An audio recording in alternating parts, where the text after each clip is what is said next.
The fog over London always seemed heaviest at dawn, pressing down on the narrow streets like a reminder that the day ahead wouldn't be easy for anyone who called the city home. And yet, on this particular morning in 1847, something felt different. The air was still, almost too still, as if the entire city was holding its breath. That was the moment you first heard the factory bell, sharp, metallic, and impatient. It cut through the quiet like a warning, echoing off brick walls and rattling the dim windows of every cramped room in the neighborhood. You weren't a visitor to this world anymore. You were part of it now, standing at the edge of a life that asked much more than it ever gave back. Your boots were thin, already soaked through with cold dew as you stepped onto the cobblestones. You were only supposed to be here to learn, to see the truth behind what history called the Industrial Revolution, this grand transformation that promised progress, comfort, and new beginnings. But standing there, you could already sense the truth that rarely appeared in textbooks. The Industrial Revolution had two faces, one polished and proud, and the other hidden in the shadows of the very factories that powered it. You didn't know yet which side you were walking into, but that bell kept ringing, refusing to let you hesitate. A young boy, no more than 12, rushed past you with a loaf of bread tucked under his arm. His steps were quick, practiced, and silent. When he caught your eye, he offered a small, tired smile, as if he'd already lived a life longer than most adults. "You're new," he said gently, as if it was something he could tell just by the way you stood there. "Best get moving before the overseer sees you. First day's the worst." You wanted to ask him his name, but before you could, he was already halfway down the street, disappearing into the morning mist. Your path led you toward the massive brick building, the factory. Even from a distance, you could feel the warmth radiating from inside, the heat from machines that never rested. Its tall chimney poured out a thick plume of smoke that blended with the sky, making it impossible to tell where one ended and the other began. You swallowed hard, feeling your heart thump a little faster. Could you survive as a Victorian factory worker? That question hung in the air like its own kind of smoke, unavoidable and heavy. The closer you got, the louder the sounds became. The rhythmic clacking of gears, the low groan of large metal parts turning, and the steady hum of voices. Workers already inside, already enduring. You stepped through the entrance, and the warmth enveloped you immediately. Not the comforting kind, but a suffocating heat that wrapped around your neck. The air smelled of oil, dust, sweat, and something faintly metallic that you couldn't quite place. Rows of machines stretched as far as the eye could see, each one towering over the workers who operated them. You noticed people of all ages, men with hunched shoulders, women with braided hair tucked tightly away, and children moving quickly between the machines with small baskets of thread or tools. Their faces were focused, serious, and strangely blank. It wasn't that they didn't feel anything. It was that they'd learned to hide it. A woman with a soot-smudged face approached you. Her hands were strong, her steps steady, and her voice calm but firm. "You must be the new one," she said, looking you up and down before offering a soft nod. "Name's Eleanor. I'll show you your station." Her kindness felt like a rare treasure in this chaotic place. Eleanor led you through the aisles, weaving between machines that seemed to move with a mind of their own. She explained how the threads needed to be monitored, how the gears couldn't be touched unless the machine was stopped, and how sometimes the machine didn't actually stop even when it was supposed to. You tried to keep up, but your head spun with the details. There was no room for mistakes here. Mistakes slowed production. Mistakes annoyed the overseer. Mistakes caused accidents.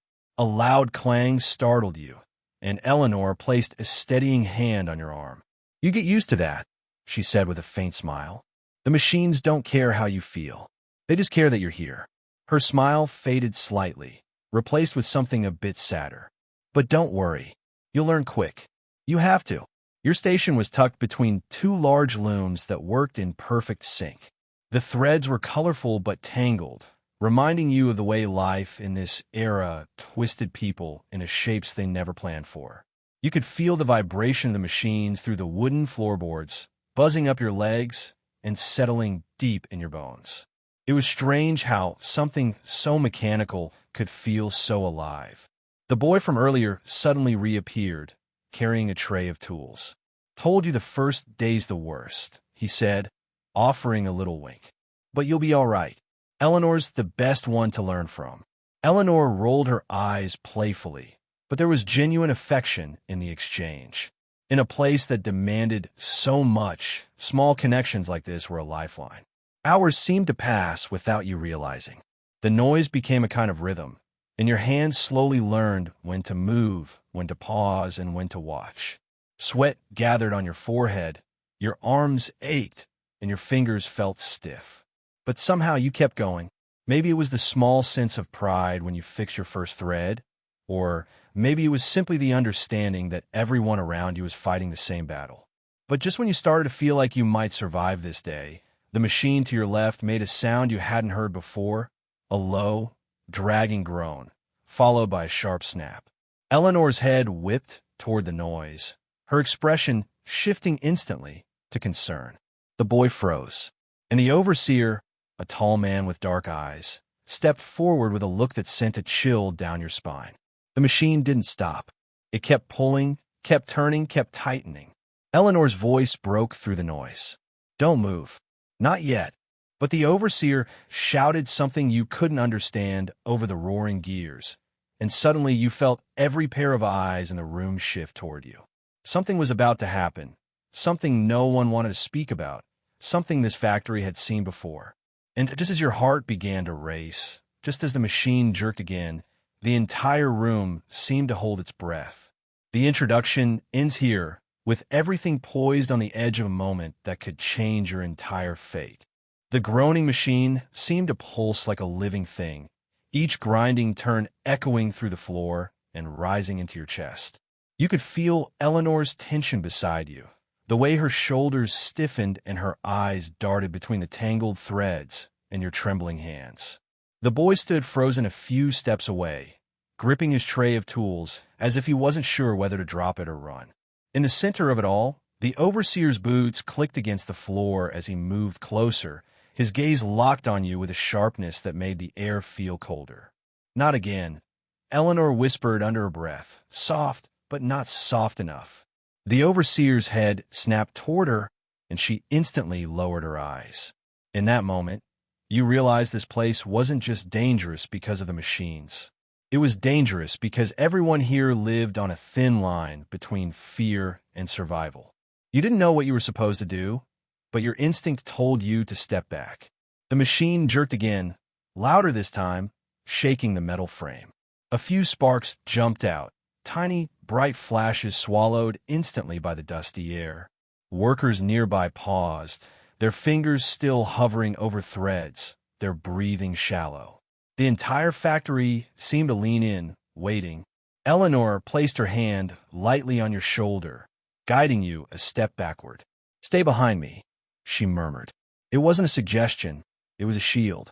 But the overseer pushed forward, brushing past her with an expression that held no concern, only irritation. "What did you do?" he demanded, his voice low but sharp. You tried to answer, but words tangled in your throat the same way the threads tangled in the loom. You hadn't touched anything unusual. You hadn't changed anything. You'd only been standing there, trying to keep up. A harsh whistle pierced the air as the overseer lifted his hand, signaling someone at the far end of the room.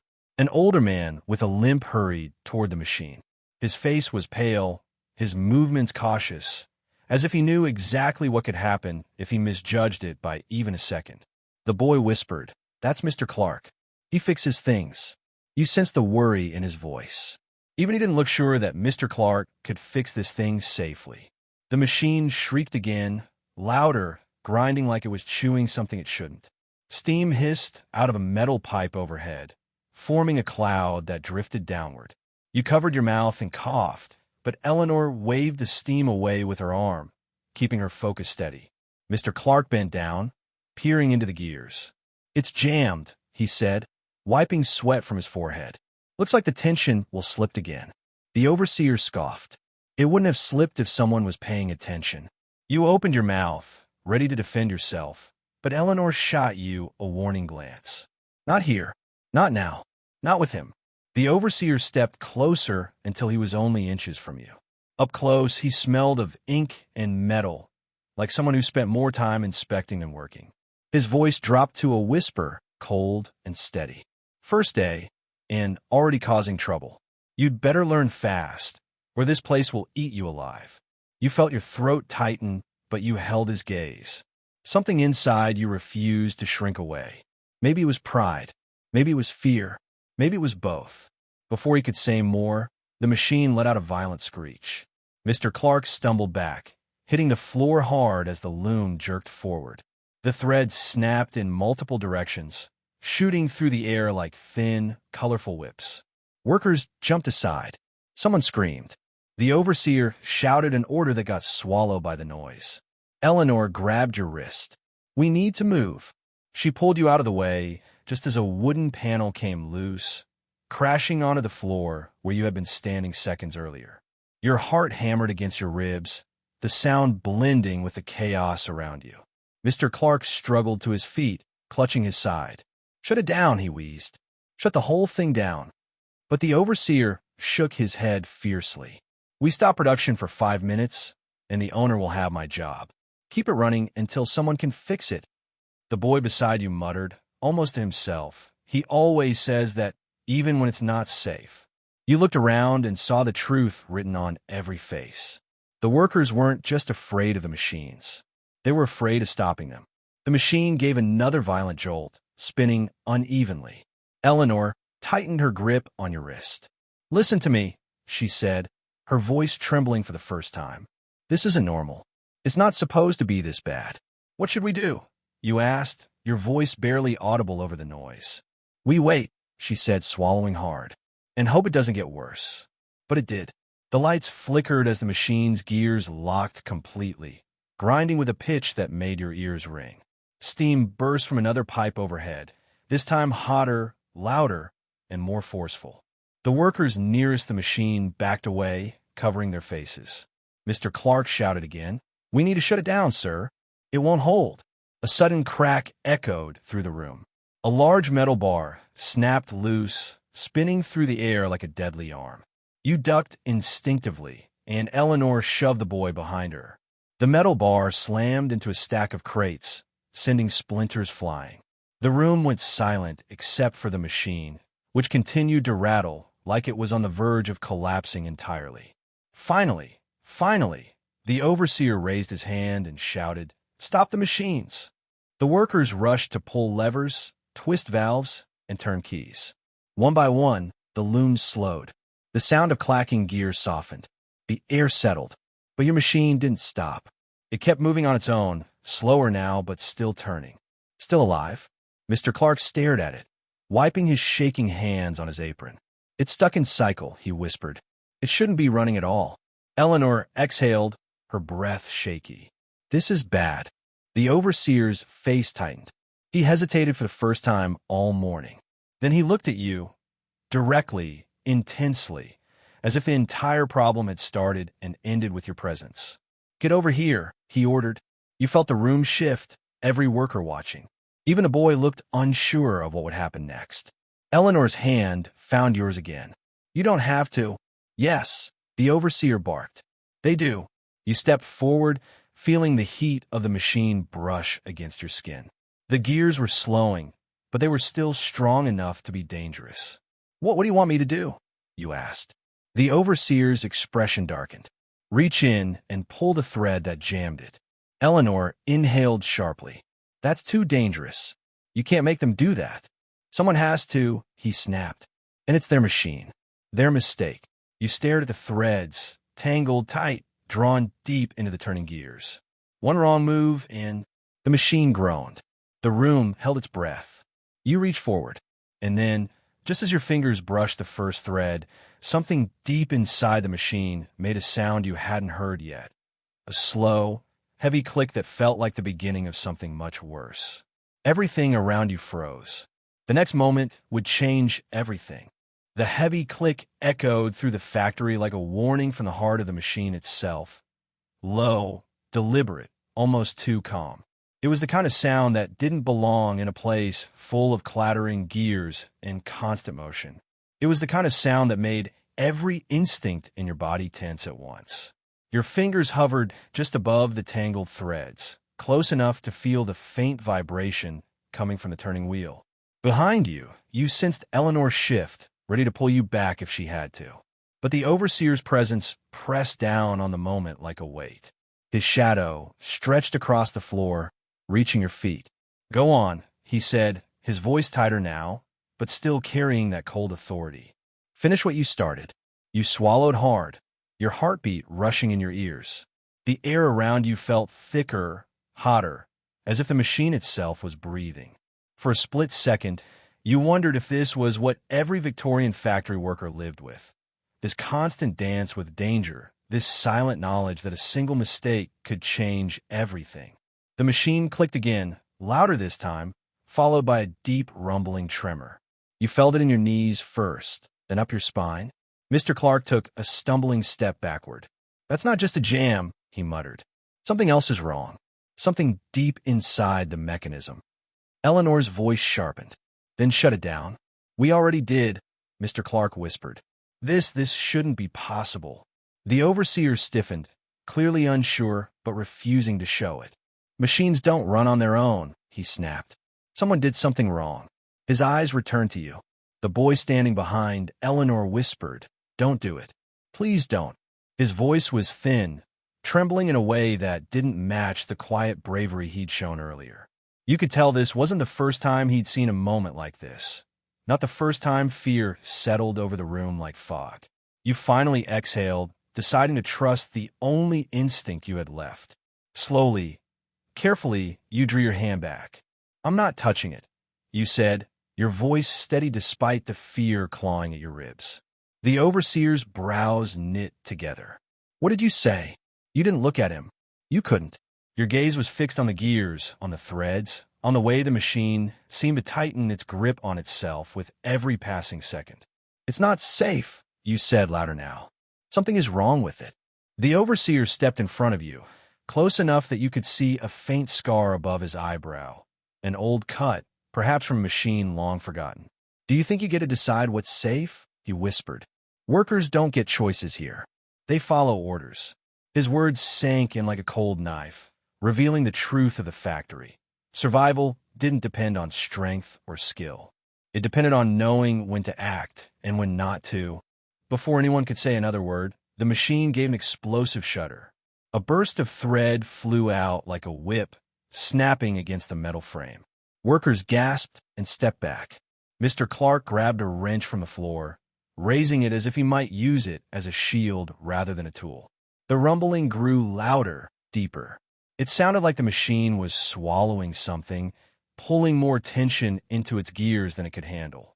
Eleanor reached for you again, her grip firm and warm. "Back up," she whispered, slowly.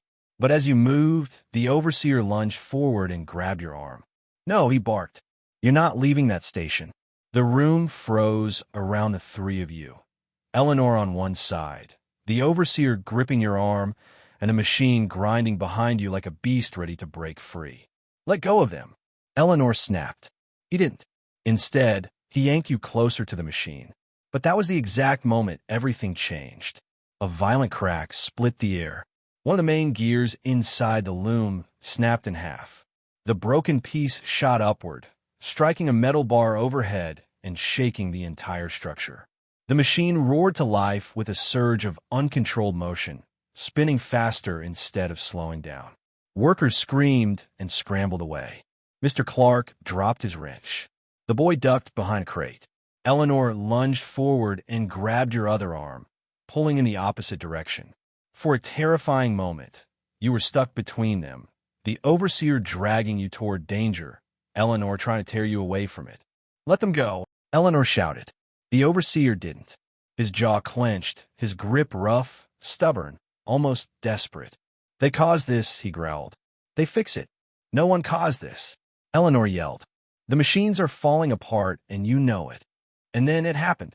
The machine's spindle snapped free, spinning like a heavy metal top gone wild. It flew past the overseer's shoulder, close enough that you felt the rush of air as it cut through the space between you.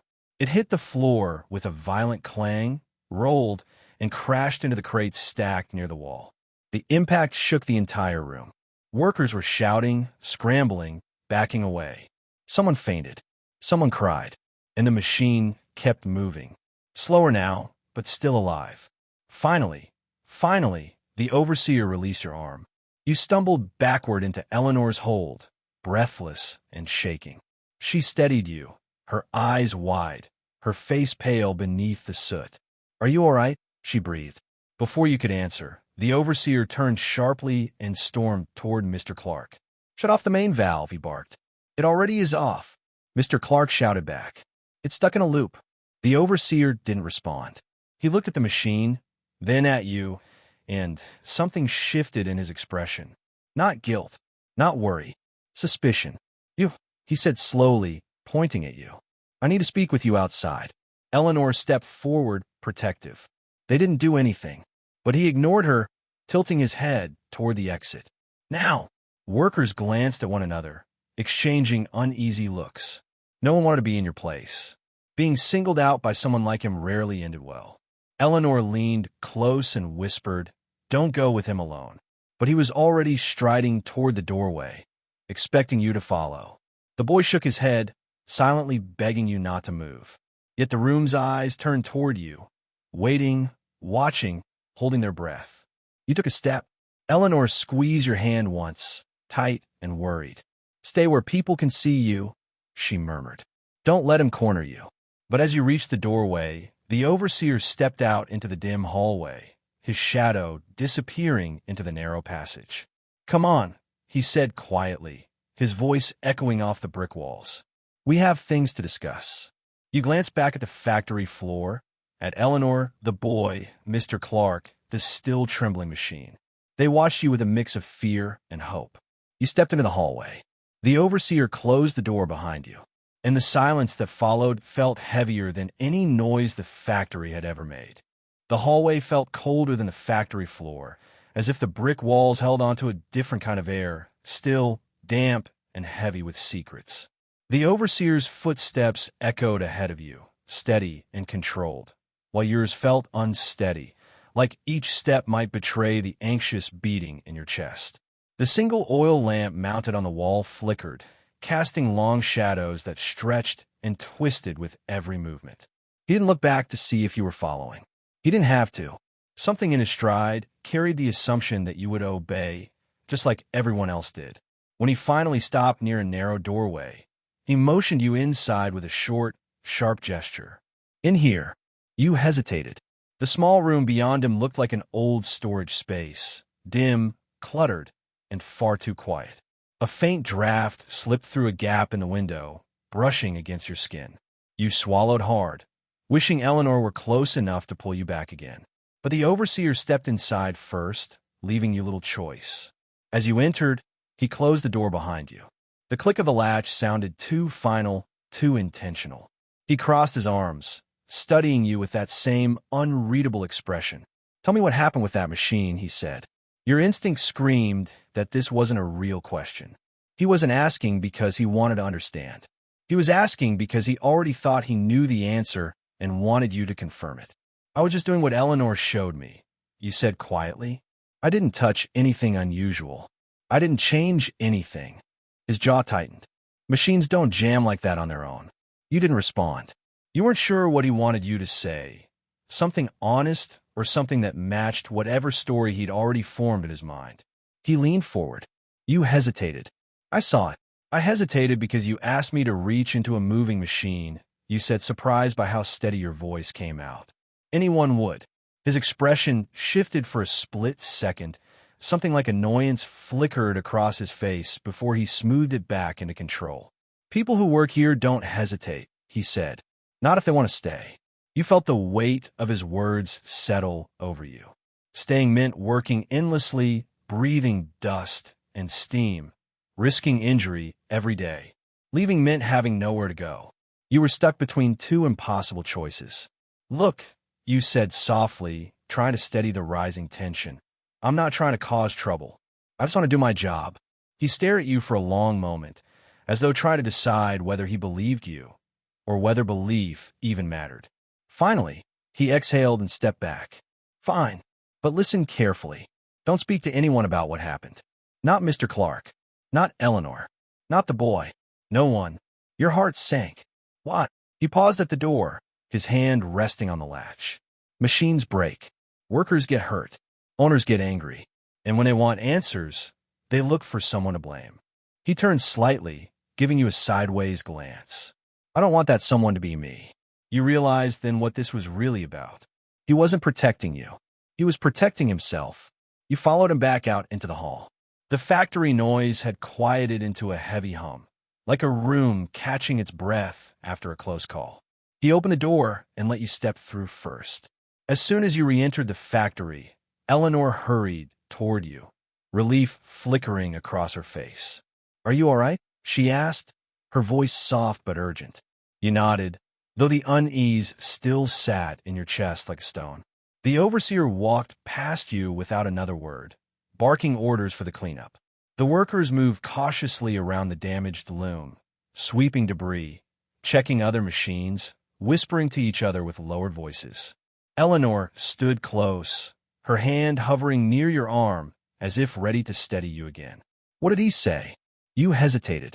His warning echoed in your mind. But Eleanor had been the only one protecting you since the moment you arrived. She had no reason to hurt you. Still, something about the overseer's tone clung to your thoughts like a shadow. You didn't know how much danger you might accidentally place her in if you told her everything. He just asked what happened. You said finally. That's all.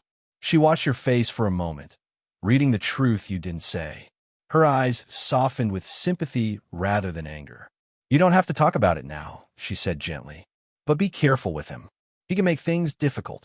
The boy returned to your side, clutching his tray of tools again. His small voice trembled slightly. You didn't get in trouble, did you? Not really, you said. I'm fine. He nodded, though he didn't seem convinced. Machines aren't supposed to keep running like that, he whispered. Mr. Clark says when they do, it means something inside is worn out, or that the last repairs didn't work. Eleanor lowered her voice, glancing around to make sure no one was listening. It's not just worn parts. They've been pushing the machines too hard. More production, less maintenance. She glanced at the damaged loom. This isn't the first time something like this happened. What happened before? You asked. Eleanor exchanged a quick glance with the boy. People got hurt, she said. Sometimes badly. You noticed how the workers avoided the broken machine now, giving it a wide berth as if it were still alive. Mr. Clark knelt beside it, wiping his hands nervously on his apron, muttering under his breath as he checked the gears. Something about the scene felt wrong, like everyone knew more than they were willing to say. The overseer returned after a few minutes, his tone brisk and sharp. Back to work. Everyone. The workers dispersed, the room filling again with the familiar rhythm of clacking, humming, spinning machinery. Eleanor guided you to another loom, older but less damaged. We'll stay at this one for now, she said. It's slower, but safer. You try to focus on the motion she demonstrated, weaving thread through the shuttle, checking tension, guiding the lines. But every time the machine clicked or clattered, you flinched, half expecting another explosion of metal and steam. Eleanor noticed. It's all right, she said softly. The first day always feels like this. The first day? You echoed. She offered a small, sad smile. Yes. And the second.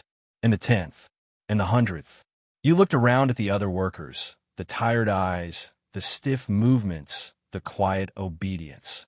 Was this how it always was for Victorian factory workers?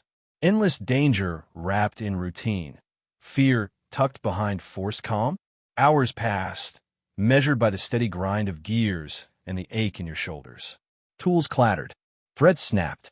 Workers whispered about the broken loom, their voices full of unease. Near the end of the shift, Mr. Clark approached, wiping his hands on a cloth. His face was pale, his eyes troubled.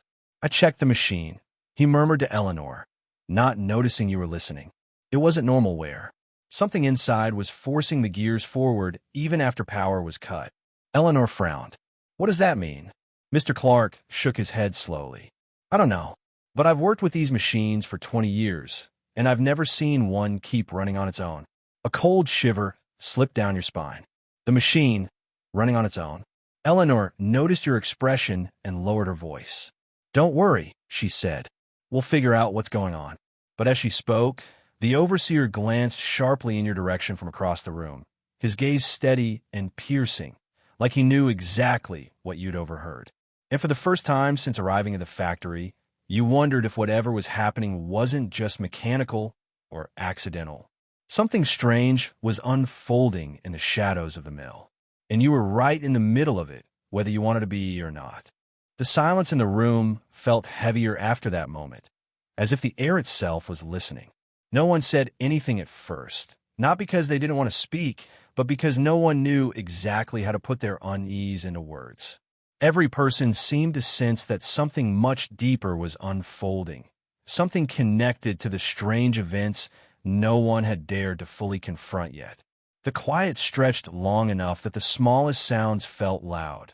The soft tap of fingers on the table, the shift of a chair leg against the floor, the faint hum of the old heater along the wall. It all blended into a kind of tension that didn't need to be spoken to be felt. She took a slow breath, keeping her voice steady as she continued explaining what she had found earlier that day. She talked about the older case file she had discovered, documents that were never supposed to be mixed with the new ones, let alone left unlocked. The names she mentioned carried weight, not because the others recognized them immediately, but because of the reactions they triggered. A quiet flinch from one person, a sharp inhale from another, as if they'd just heard something they'd hoped would stay buried. That kind of instinct didn't come from chance. It came from fear or memory, sometimes both. As she unfolded the papers on the table, everyone leaned in slightly, drawn by a mixture of curiosity and dread. The edges of the files were worn, like they had been handled too many times by hands that didn't want to let go. She pointed out the dates first, the way they lined up a little too perfectly with events happening now.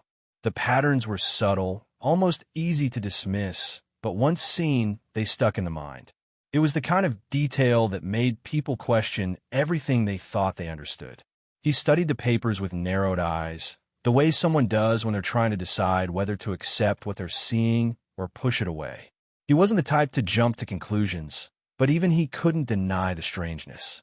The reports mentioned missing items, unexplained delays, and statements that contradicted each other.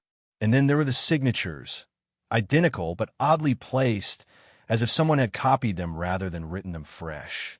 It was a small thing, yet it changed everything. No one wanted to say it first, but every person in the room recognized the name that kept appearing in the margins of those documents. They didn't know the full story, only pieces of rumors whispered long ago, the kind of gossip people pretend to ignore but never forget. The name belonged to someone who shouldn't have had anything to do with the current situation, someone who wasn't supposed to matter anymore. But there it was, over and over again, like a shadow that refused to fade. She explained how she had almost missed that connection, how it only clicked when she noticed the handwriting style on a set of notes that didn't match the rest. That detail led her to search deeper, to compare older files stored in the archive's back corner. She hadn't expected them to be relevant, but now they looked like they might hold answers no one had bothered to ask for before. The more she talked, the more it became clear that this wasn't coincidence. It was something intentional, something carefully hidden. A faint sound from the hallway made everyone pause at once. It wasn't loud, just a soft creak like someone shifting their weight or stepping lightly across old floorboards. But in that moment of heightened nerves, it was enough to make every head turn. He stood up first, moving toward the door with the quiet caution of someone who had learned not to take noises lightly. When he opened it, the hallway was empty, the shadows unchanged. Still, the interruption left them unsettled. When he sat back down, the conversation grew even more careful. They spoke in lower voices, almost instinctively, as if the walls themselves might be listening. She resumed her explanation, but now her words carried an urgency that hadn't been there before. She wasn't just sharing information anymore. She was warning them that something bigger was at play. She pointed to a photo clipped to one of the reports. It showed a familiar location, one they had all passed countless times without giving a second thought. In the picture, however, the place looked different. Something about the arrangement, the timing, the angle, it made the ordinary seem strange. And there, barely noticeable unless someone looked closely, was a figure in the background. Blurred, distant, and impossible to identify, but present, watching. He leaned forward, his breathing slightly heavier. "Are you sure this was taken when the report says it was?" he asked quietly. She nodded. "I checked it twice." Another chill settled over the group. They didn't know who the person in the photo was, but the idea that someone had been observing events from the edges added a new layer of uncertainty. It suggested knowledge, intention, purpose, things that none of them had anticipated. The next file was even more unsettling. It contained a handwritten note, short and cryptic, addressed to no one specific. The message hinted at unfinished business and warned of consequences if certain information surfaced. The handwriting looked rushed, almost panicked, but the words were deliberate. She didn't know who wrote it or who it was meant for, but it clearly connected to everything they were seeing now. The others exchanged uneasy glances. There were too many unanswered questions, too many threads connecting what should have been separate matters. He rubbed his forehead, staring at the papers as if searching for something he had missed. He asked if there was any record of who handled the files originally, but she explained that parts of the logbook were missing.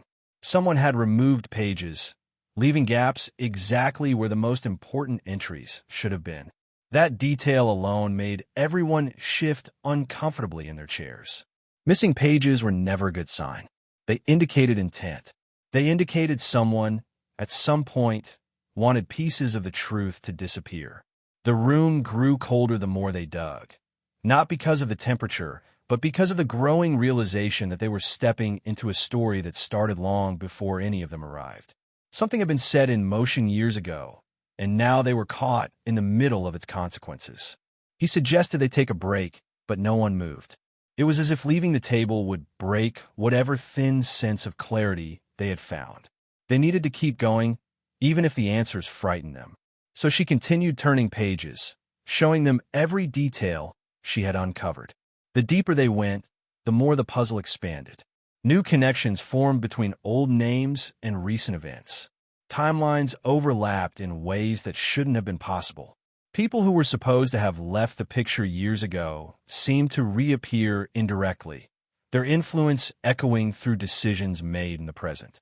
And through all of it, there remained the lingering feeling that someone else already knew what they were discovering. Someone who had deliberately stayed out of sight. When the wind shifted outside and rattled the building's windows, every person in the room stiffened, not because of the sound itself, but because their nerves were stretched thin. They kept their focus on the files, but their senses stayed alert, listening for anything unusual. It was clear now that whatever they had stepped into was bigger than personal concerns. It touched something deeper, something hidden beneath everyday routines. She finally paused, her voice quiet but firm. "There's more," she said softly. "I just haven't figured out what it all means yet." The others didn't respond immediately. They felt the same thing, a sense that they were approaching the heart of the mystery, but not close enough to understand it. Not yet. And even though they didn't resolve anything in that moment, they all felt the same pull. The story wasn't finished. Something was still waiting to be uncovered, and none of them could walk away now. No one left the room, even though the hour had grown late enough that the hallway lights outside had switched to their dim, nighttime setting. It cast a softer glow through the cracked door, making the room feel smaller and more enclosed. The shadows stretched longer across the floor, almost reaching the legs of the table where the scattered papers lay like pieces of a truth no one had asked to uncover. Yet none of them could bring themselves to push the documents aside. Curiosity kept them there, but something else did too, the unspoken feeling that whatever they were digging into might change things far beyond their little circle. She took another slow breath before laying out the last folder she'd pulled from the archive. This one was thinner than the rest, but for some reason, it felt heavier when she placed it on the table. The others noticed the shift in her expression, the way her eyes lowered slightly before she opened it, as if she was preparing herself for what they were about to see. The tension in her shoulders made it clear that this folder wasn't ordinary. Inside were only a few pages, each protected by plastic sleeves. The first was a typed report, shorter than expected, with parts of the text blacked out. At the bottom was a signature, the same name that had been appearing again and again in the margins of the older documents. It seemed almost unreal to see it in full now, not scribbled on the side, not half cut off by photocopies, but there in clear, printed ink as if the person behind it had never intended to hide. He leaned closer, reading the date stamped at the top. It was older than he thought, yet somehow still felt relevant, like the events described hadn't stayed contained in the past. The report mentioned an incident, something seemingly routine at first glance, but vague enough to raise suspicions. There were no names given, only initials. No location spelled out, only a reference number that didn't match any known system they recognized. It was like decoding something meant to stay encrypted. As they read silently, the room filled with the low hum of tension again. Every person understood enough to know they were missing critical details, details that were deliberately removed. What stayed on the page wasn't an explanation, but a shadow of one. The blacked out lines were a reminder that someone, somewhere, had decided what could and could not be known. Then she flipped to the next page, and the energy in the room shifted sharply. It was a photograph, old, slightly grainy, printed on thick paper. It showed a large open field bordered by dense trees, empty except for a single unmarked vehicle parked near the edge. The sky overhead was washed out, making it hard to tell if the picture had been taken at dawn or dusk. But the most unsettling detail wasn't the emptiness or the vehicle. It was the faint figure standing near the tree line, barely visible unless the photo was held close and the light hit it just right. The same figure from the earlier photograph, only clearer this time. He swallowed, his mouth suddenly dry. Who took this? She shook her head. There's no label, no timestamp either. It was just stuffed between the pages. Stuffed, not placed, not filed. Shoved in carelessly like someone wanted it gone but couldn't bring themselves to destroy it. He took the photo gently, holding it at different angles. The figure remained indistinct, but the posture was unmistakable. Someone watching, tracking, waiting. The others leaned in one by one, drawn not just by curiosity, but by an uneasy instinct that they had seen that stance before. Not the person, the posture. The kind of stance people take when they aren't supposed to be seen, but are always present at the edges. The third page was even stranger. It wasn't a report or a photo, but a map, hand-drawn, with rough lines marking paths through what looked like the same field. One path was circled twice in red ink. Next to the circle was a short note written in shaky handwriting. Don't follow this unless you know why. The message sent a cold ripple through the group. It wasn't a warning meant for the general public. It was directed at someone specific, someone already involved. He looked at her slowly. Why didn't anyone ever mention this? Any of it? She hesitated, her fingers brushing the edge of the map. Because I don't think we were supposed to find it. The others exchanged glances, and something unspoken passed between them. The realization that the mystery wasn't accidental. It wasn't a random collection of old files, forgotten and dusty. Someone had left them there on purpose. Whether the someone wanted to be found or not remained a real question. As the minutes passed, their discussion grew deeper. They talked about the names connected to the report, the ones who had been involved back then, but had since moved on or vanished from public records. They talked about the locations mentioned indirectly, trying to match them with places they knew. Every connection led to another question. He theorized that the missing logbook pages were removed around the same time the map was drawn. She suggested that maybe the person who drew it was trying to leave behind clues without putting themselves at risk. Another suggested that the figure in the photograph might not be the same person over the years, but part of a pattern, someone filling a role rather than being a single individual. But none of them knew for sure. The more they talked, the more the story around them grew, branching into possibilities none of them felt fully prepared to face. Yet the conversation never drifted into panic. Instead, it moved with quiet determination, each person trying to piece together fragments of truth. It felt like they were all stepping into a story that had been waiting years for anyone bold enough to examine it closely. Outside, a car passed slowly down the street, its headlights casting brief streaks of light through the window. The sound made everyone pause again, listening, not wanting any unexpected visitor to interrupt. When the engine faded into the distance, they returned to the documents with even more focus, as if the world outside no longer mattered while they were trying to understand what connected the past to their present. She pushed the last sheet forward, a simple and signed letter. The paper had yellowed, the ink faded slightly, but the message was still readable. If you're seeing this, then the pattern hasn't stopped. Don't trust the timeline. Look where it bends. The wording didn't make sense at first.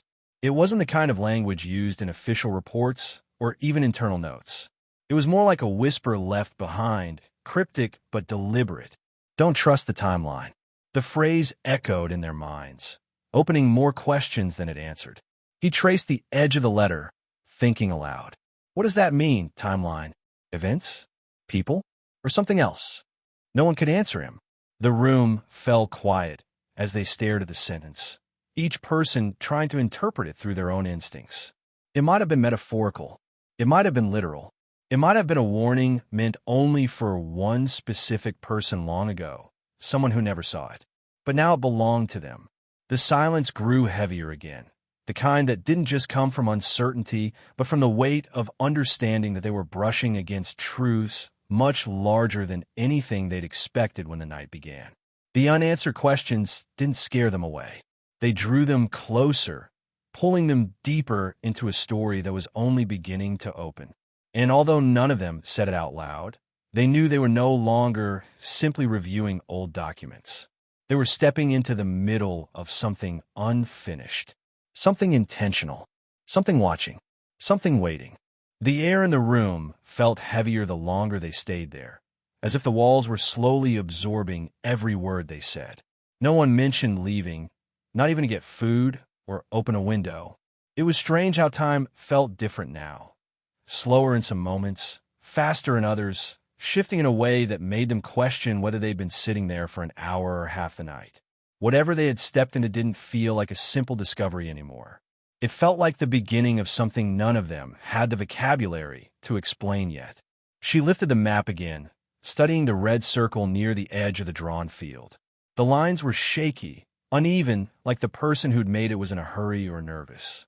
There was no label, no key, nothing to tell them what made that exact spot important. And yet it was circled twice, almost aggressively, like a silent insistence. What if this wasn't just a location, she said quietly. What if it was the starting point of everything else? He leaned back slightly, thinking, or the ending. The boy glanced up from the older documents he'd been scanning. But why hide something like that in the archives? People don't hide things unless they're afraid someone might find them. She nodded slowly, or unless someone wanted the right person to find them. That idea lingered in the quiet, settling between them like another unsolved piece of the puzzle. It made all of them wonder whether their presence here was really accidental. Maybe they hadn't stumbled onto these files at all. Maybe they'd been nudged toward them without realizing. The boy flipped through the stack in front of him and pulled out a thin slip of paper. This wasn't here before, he murmured. The slip must have been tucked deep inside the folder, thin enough to blend between the pages. He smoothed it out carefully. It wasn't a note or a report. It was a list of names. Some crossed out, others underlined. A few circled in pencil.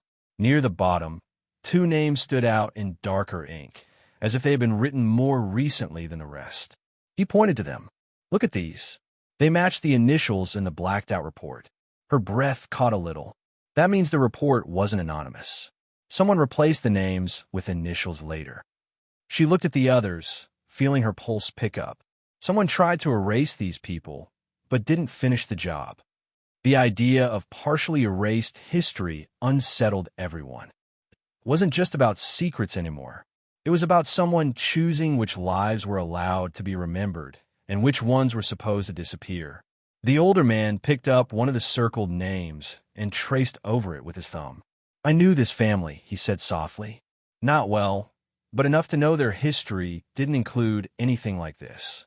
He paused. but they did move away suddenly. No explanation. One day, they were just gone. The room stilled again. It was the kind of detail that could be brushed off as coincidence in a different situation. But now, with all the unanswered questions, it felt connected. Everything felt connected. She returned to the photograph, the one showing the figure standing near the trees. This time she looked not at the figure, but at the surrounding environment. The trees, the shape of the ground, the slope of the horizon, the faint outline of something near the car. "This isn't just any field," she said slowly. "Look here, this ridge, and the way the ground dips." She looked at the others. "I've seen this place before." He tensed. "Where?" "Outside the old mill. The one everyone avoids after dark." The mill. The abandoned Victorian structure that had been the background of countless rumors, stories of strange lights, strange sounds, strange people watching. No one in town went near it unless they had good reason, and even then they didn't linger. The others exchanged uneasy looks. The mill had always been a part of local folklore, a relic of the past that carried its own aura of mystery. Now it wasn't just a building anymore. It was part of the story unfolding in front of them. He exhaled slowly.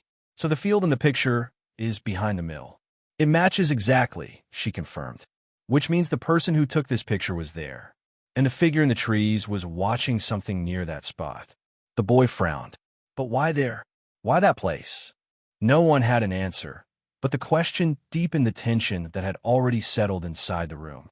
It made all of them picture the mill not as an abandoned building, but as a place with history no one had written down, or a place where history was intentionally hidden. The man shifted through another folder, pulling out a brittle newspaper clipping. The headline was faded, but still readable. It mentioned a worker strike near the mill decades ago, but the article was short, missing details that should have been included, almost like it had been edited or censored. She read the date and matched it with a blacked-out report. "This happened the same week as the incident described here," she whispered. The more they found, the more the timeline seemed tangled, like threads from a Victorian loom twisting out of place. Nothing aligned neatly. Events overlapped in strange ways. People appeared briefly in records only to vanish without explanation. And the same name, the signature on the redacted report, kept showing up silently across each piece of evidence, threading through the story like a quiet witness. He set down the clipping and spoke in a lower voice. What if the incidents at the mill didn't stop? What if they just changed form? The thought made the room colder. She looked at the map again, her finger hovering over the red circle. "If this is the same place," she said softly, "then whatever happened there might still be happening. And whatever watches from those trees," he added quietly, "might still be watching." The boy swallowed hard, his voice small but steady. "So what do we do now?" No one answered immediately. They were all thinking the same thing, but hesitating to say it. The documents had led them here piece by piece, and each clue pushed them deeper into a story that didn't feel finished. But the next step wasn't written on any paper. It belonged to them. The man finally spoke. "We keep looking," he said. "We haven't seen the full pattern yet. And we won't until we understand what connects the mill, the missing names, and that field. And the figure," she added. They all nodded. The tension didn't fade. It only sharpened, settling into something steady, a quiet determination mixed with a sense of unease. The mystery wasn't meant to be solved quickly. It wasn't meant to be safe. But it was pulling them forward, piece by piece, page by page, like a faint lantern guiding them through a fog thicker than anything they'd ever stepped into. And somewhere out there, beyond the walls of their small room, the old mill stood waiting in the dark, silent, empty, and never fully asleep. The room felt even smaller now, as if the walls themselves were leaning in, listening. No one dared to push the papers away or take a break. The deeper they went into the story hidden inside the folders, the more they felt the strange pull of something unspoken, like a thread tugging gently at their minds, urging them to follow, even if they weren't ready for what they might find next. She kept staring at the map with the red circle, her fingers lightly tapping the edge of the paper. It wasn't just a location anymore. It felt like a heartbeat in the story, the center of everything they didn't understand yet. A place that refused to explain itself. a place waiting for them. He leaned forward again, rubbing the back of his neck. Every now and then, he glanced at the window, half expecting to see someone standing outside, even though he knew that was just nerves playing tricks. Or at least he hoped it was. The atmosphere had shifted. The discovery of the photograph, the line of names, the cryptic letter, it all felt too intentional, too carefully arranged. The older man sat back in his chair, staring at the ceiling for a moment, as if searching through old memories. "That mill," he said softly. "I remember when it was still working. Not the original Victorian factory, but the later version. People used to talk about strange things happening even then. Nothing dramatic. Just small things, lights flickering, odd noises, people feeling like they were being watched." She looked up quickly. "You mean before it shut down?" He nodded.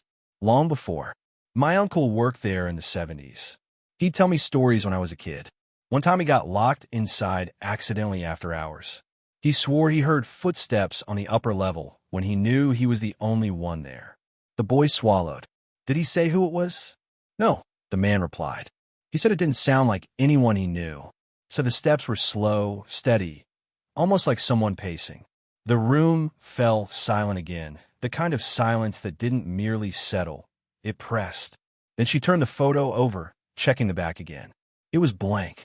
No writing, no date, not even a faint mark. "It bothers me," she said, "not knowing who took this. Whoever it was, they wanted this moment captured, and they wanted the figure in the frame. The same kind of posture," he murmured, "as if it's waiting. It wasn't just waiting, it was watching. Always watching." That word lingered in everyone's mind. The boy suddenly pulled another sheet from the folder beside him. "I found something else," he said, his voice softer now. It was another list, handwritten this time. But unlike the earlier one, this one wasn't names. It was dates, dozens of them, written in different inks. Some were crossed out, some were circled. A few were underlined 3 times. She scanned the list. "These aren't random. Look, they match the years of all the missing log entries." He blinked. So someone kept track of every year something happened. "But what exactly happened?" the man asked, leaning in. No one knew, but the pattern was clear enough to see. Every few years, something occurred near the mill. Something that didn't appear in newspapers or public records. Something only recorded here, hidden and half erased. Something someone thought was important enough to keep track of, but dangerous enough to cross out. He pointed to one of the underlined entries. "This one, 1996. Do you remember anything happening that year?" The man shook his head slowly. "Not publicly. Nothing big. But that doesn't mean nothing happened." The boy checked the date against the index of newspaper clippings. "There's one missing from this year. Look, the space where it should be has the edges torn." She frowned. "Someone took it out." "They took a lot out," he added. "But why leave the rest?" The question felt too large for the room. She stood abruptly, needing to move, pacing slowly between the door and the table. Her steps were quiet, thoughtful. What if all these missing pieces aren't random? What if the person who compiled this meant for us to notice the gaps? He nodded, like they wanted someone to ask the questions they weren't allowed to write down. "Yes," she said, stopping. Like the truth wasn't in what they wrote, but in what they removed. The man let the idea sink in. "Gaps as a message," the boy whispered. "But what kind of message uses silence instead of words?" The light outside dimmed slightly as a cloud passed overhead, and for a moment the room felt colder. She looked at the window again, then back at the map. Whatever happened at that mill, whatever made them hide names and remove clippings and draw this circle, she pointed at it slowly, is still connected to now.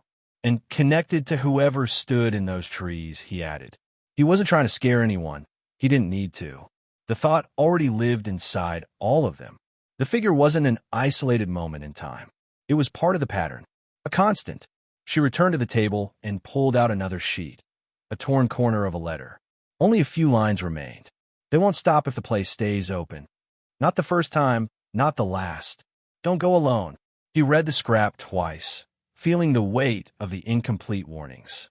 Whoever wrote this wasn't talking about the factory shutting down, he murmured. They meant something else staying open. "The field," she said quietly. "The path," the boy added. "The story," the man whispered. It all felt connected. The mill, The paths in the forest, the missing names, the broken timeline, the strange figure captured in grainy photos. And now these pieces, these warnings. She sat down again, folding her hands to steady them. "We need to go there," she said, her voice steady, even though her pulse quickened.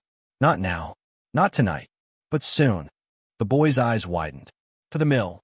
"Yes," she replied. "It's the only way to understand what all this means." The man shook his head slowly.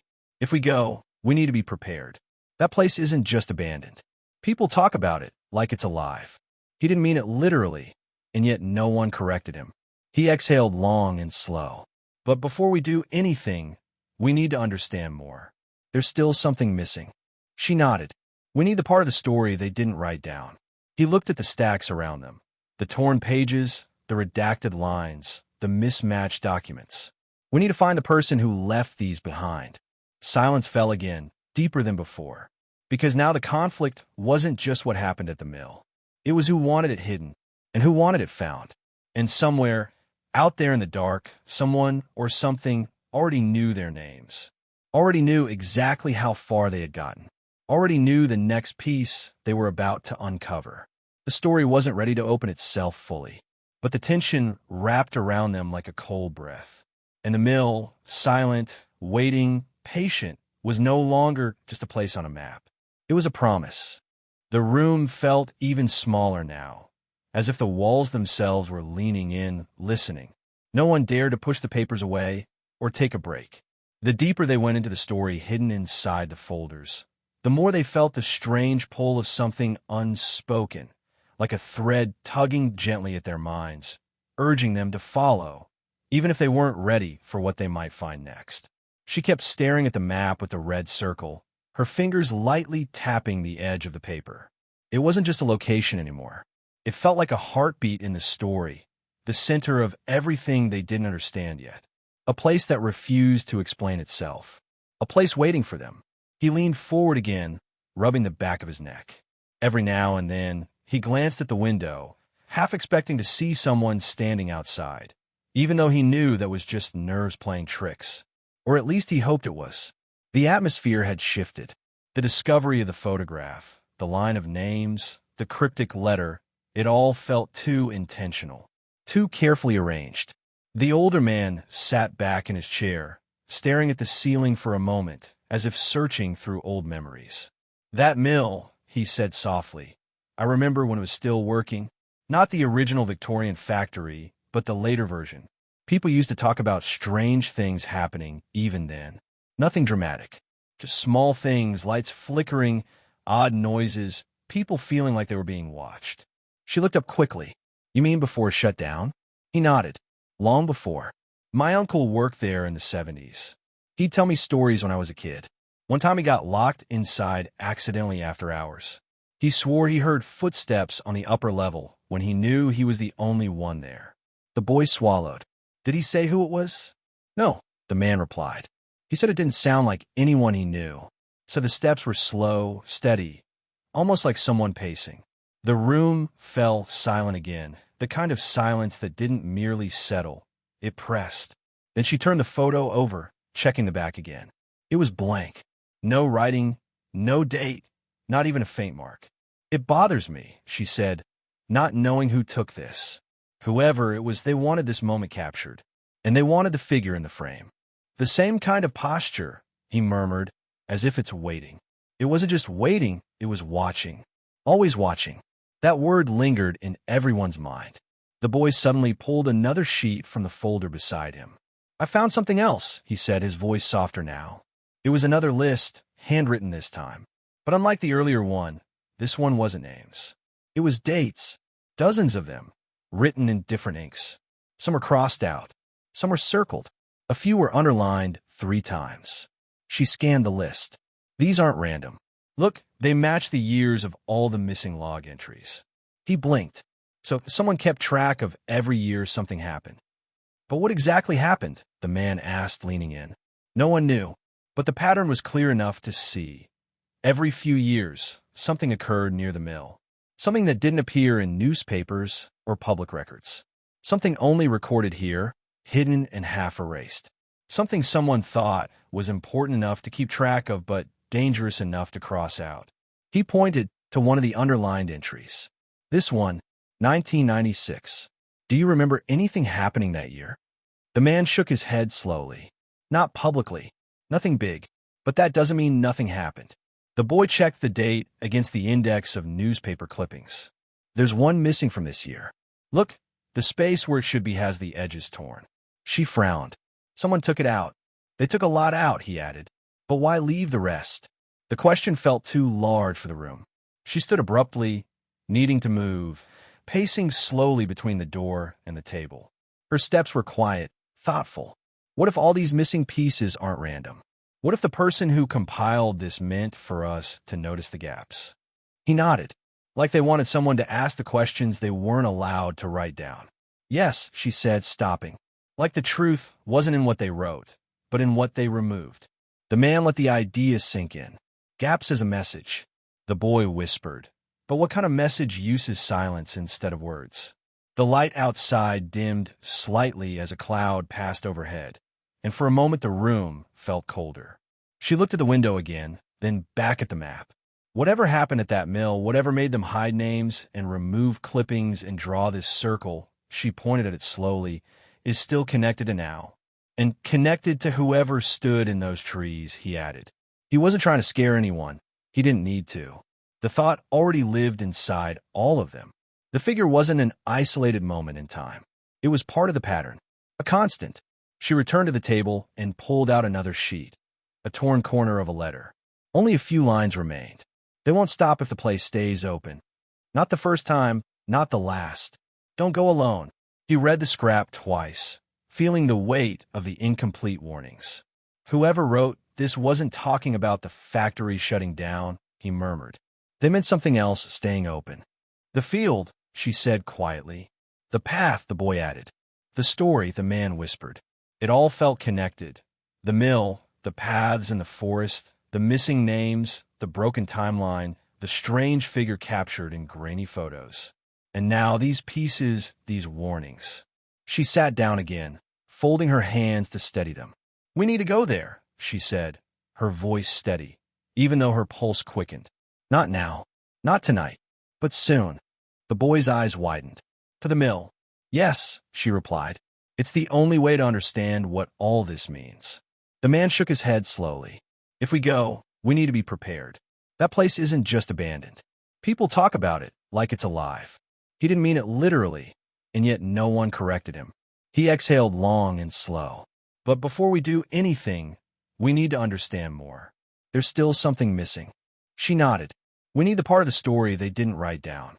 He looked at the stacks around them. The torn pages, the redacted lines, the mismatched documents. We need to find the person who left these behind.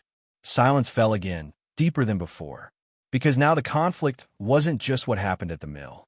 It was who wanted it hidden, and who wanted it found. And somewhere, out there in the dark, someone or something already knew their names. Already knew exactly how far they had gotten.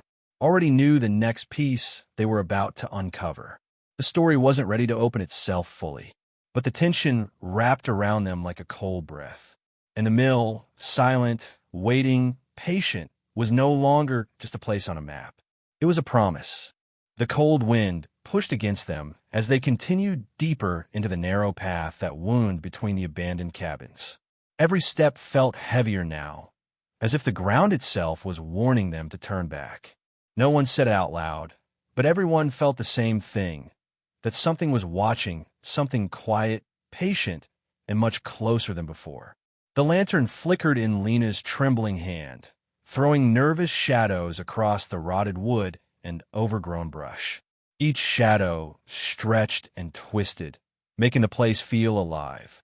The keyword she remembered from the old records, hidden truth, last witness, isolated trail, echoed in her mind like warnings she couldn't shake. Behind her, Marcus kept scanning the darkness with his flashlight, jaw tight, breathing shallow. He wasn't the type to show fear, but tonight was different. The discovery they'd made earlier still weighed heavily on him. The broken lock, the footprints, the faint smell of smoke that came from a cabin no one had lived in for decades. It all suggested someone had been there recently, someone who didn't want to be found. The idea of a survivor felt hopeful at first, but now it seemed more like a threat. Whoever stayed hidden this long had a reason, and it wasn't good. When the wind died for a moment, the silence hit them like a punch. No birds, no insects, nothing. Just the uneasy thrum of their own hearts. Lena stopped walking and whispered that she heard something near the tree line. Marcus stepped in front of her protectively, lifting his flashlight. The beam shook as it cut through the branches, revealing nothing but tangled roots and frost-covered leaves. Still, the way the darkness moved made it feel like someone was hiding just out of sight. He called out, voice steady but low, asking if anyone was there. No answer came, but the feeling didn't go away. Instead, it grew stronger, as if whoever or whatever had been following them was now close enough to reach out. They pushed forward, though every instinct told them they were being cornered. The path tightened, and the cabins around them leaned inward like crooked teeth. Lena tried to calm her breathing, repeating that they were almost at the final cabin, the one mentioned in the last entry they found, the cabin marked with a charcoal X. That was where the truth supposedly waited. That was where everything they'd been investigating started to connect. But reaching it suddenly felt like walking into a trap. The tension between them thickened, unspoken but understood. If they turned back now, they might lose their only chance to expose what had been hidden for years. If they went forward, they might not have a way out. A sudden thump echoed from behind them. Lena spun around. Marcus grabbed her arm and pulled her to his side. The sound was heavy, deliberate, too real to be the wind. They listened closely as another thump followed, slower this time, almost like footsteps. Lena whispered Marcus's name, asking what they should do. He didn't answer at first. His eyes stayed fixed on the darkness behind them, scanning for movement. He felt the weight of responsibility pressing down on him. The truth mattered, but keeping Lena safe mattered more. As the footsteps grew closer, Marcus tightened his grip on the flashlight, ready to defend them if he had to. But the strange thing was that the steps suddenly stopped, just outside the edge of the lantern's glow. The unseen figure didn't move again, as if choosing the perfect moment to strike or to watch. Lena swallowed hard, her mind racing. Why did it stop? Why wasn't it coming forward? Was it waiting for them to make a mistake? With no other choice, Marcus urged her to keep moving toward the last cabin. They walked faster now, almost jogging, their breaths forming pale clouds in the cold air. The suspense climbed with every step. The cabin with the X finally came into view, dark and silent, its windows shattered, door hanging crooked on one hinge. The paint had peeled off long ago, but the charcoal mark was still visible. Lena's heart pounded as she imagined what might be inside. Documents, evidence, or something worse. They paused at the doorway, listening again. The footsteps hadn't followed, but the sense of danger only grew sharper. Marcus pushed the door with the back of his hand. It creaked open slowly, revealing a dim room lit only by their lantern. Dust floated in the air like drifting ash. Old furniture lay scattered, broken and overturned. Papers were spread across the floor, torn and trampled as if someone had destroyed them in a hurry. Lena stepped inside carefully, her eyes scanning every corner. Something about the room felt wrong, not because of what they saw, but because of what they didn't. No animals, no insects, no smell of decay, just a cold emptiness that felt almost intentional. She knelt to pick up a crumpled page. As she unfolded it, her breath caught. It was a map, hand-drawn and marked with paths, dates, and notes. Some words had been crossed out violently. Others were circled so many times the paper had torn. Marcus leaned closer, seeing the pattern instantly. Everything pointed to this very location. This cabin wasn't just part of the mystery. It was the heart of it. Just as he reached for another page, a sudden bang slammed through the cabin. The door they'd entered swung shut with force, shaking the walls. Lena jumped back. Marcus grabbed her and pulled her behind him, staring at the door as if expecting someone to burst through it. The lantern flickered wildly. A gust of cold air seeped in through the cracks. The sound wasn't wind. It was too sharp, too intentional. Someone had closed the door. The pressure in the room shifted. The atmosphere thickened. It felt like the walls were closing in around them. Lena whispered that they needed to leave immediately. Marcus agreed, but the sound of slow, dragging footsteps outside the cabin froze them in place. This time, there was no mistake. Whoever had followed them earlier was now circling the building, step by step, as if inspecting it and deciding what to do with the people inside. Lena clutched Marcus's sleeve, her voice cracking as she asked what if the person outside wasn't alone. Marcus didn't answer, but the tension in his eyes said he had already thought the same thing. The footsteps paused directly outside the door. Silence grew again, heavy and suffocating. Then, another sound, a second set of footsteps, this time on the roof. The story balanced on the edge of its climax, the danger closing in from every direction, leaving them with no clear escape and no idea what waited on the other side of that thin cabin wall. The cabin seemed to shrink around them, the walls pressing in with every creak and groan as if the building itself were aware of their presence. Lena's hands shook as she clutched the lantern, trying to steady the flickering light. Dust fell from the rafters above, settling in thin layers on the scattered papers and broken floorboards.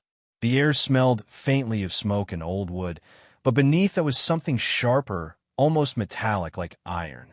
It made her stomach twist.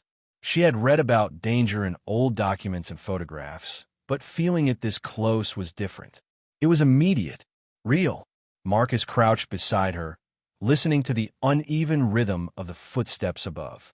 Whoever was up there moved carefully, deliberately, as though they were aware of every sound the cabin made. He whispered for Lena to stay calm, but his own voice betrayed tension he couldn't hide. The fact that there were two sets of footsteps, one circling outside, one pacing overhead, made it clear that they weren't dealing with random trespassers. They were being watched, assessed, and possibly hunted. She bent over the scattered pages again, hoping to find something, anything, that could explain the situation.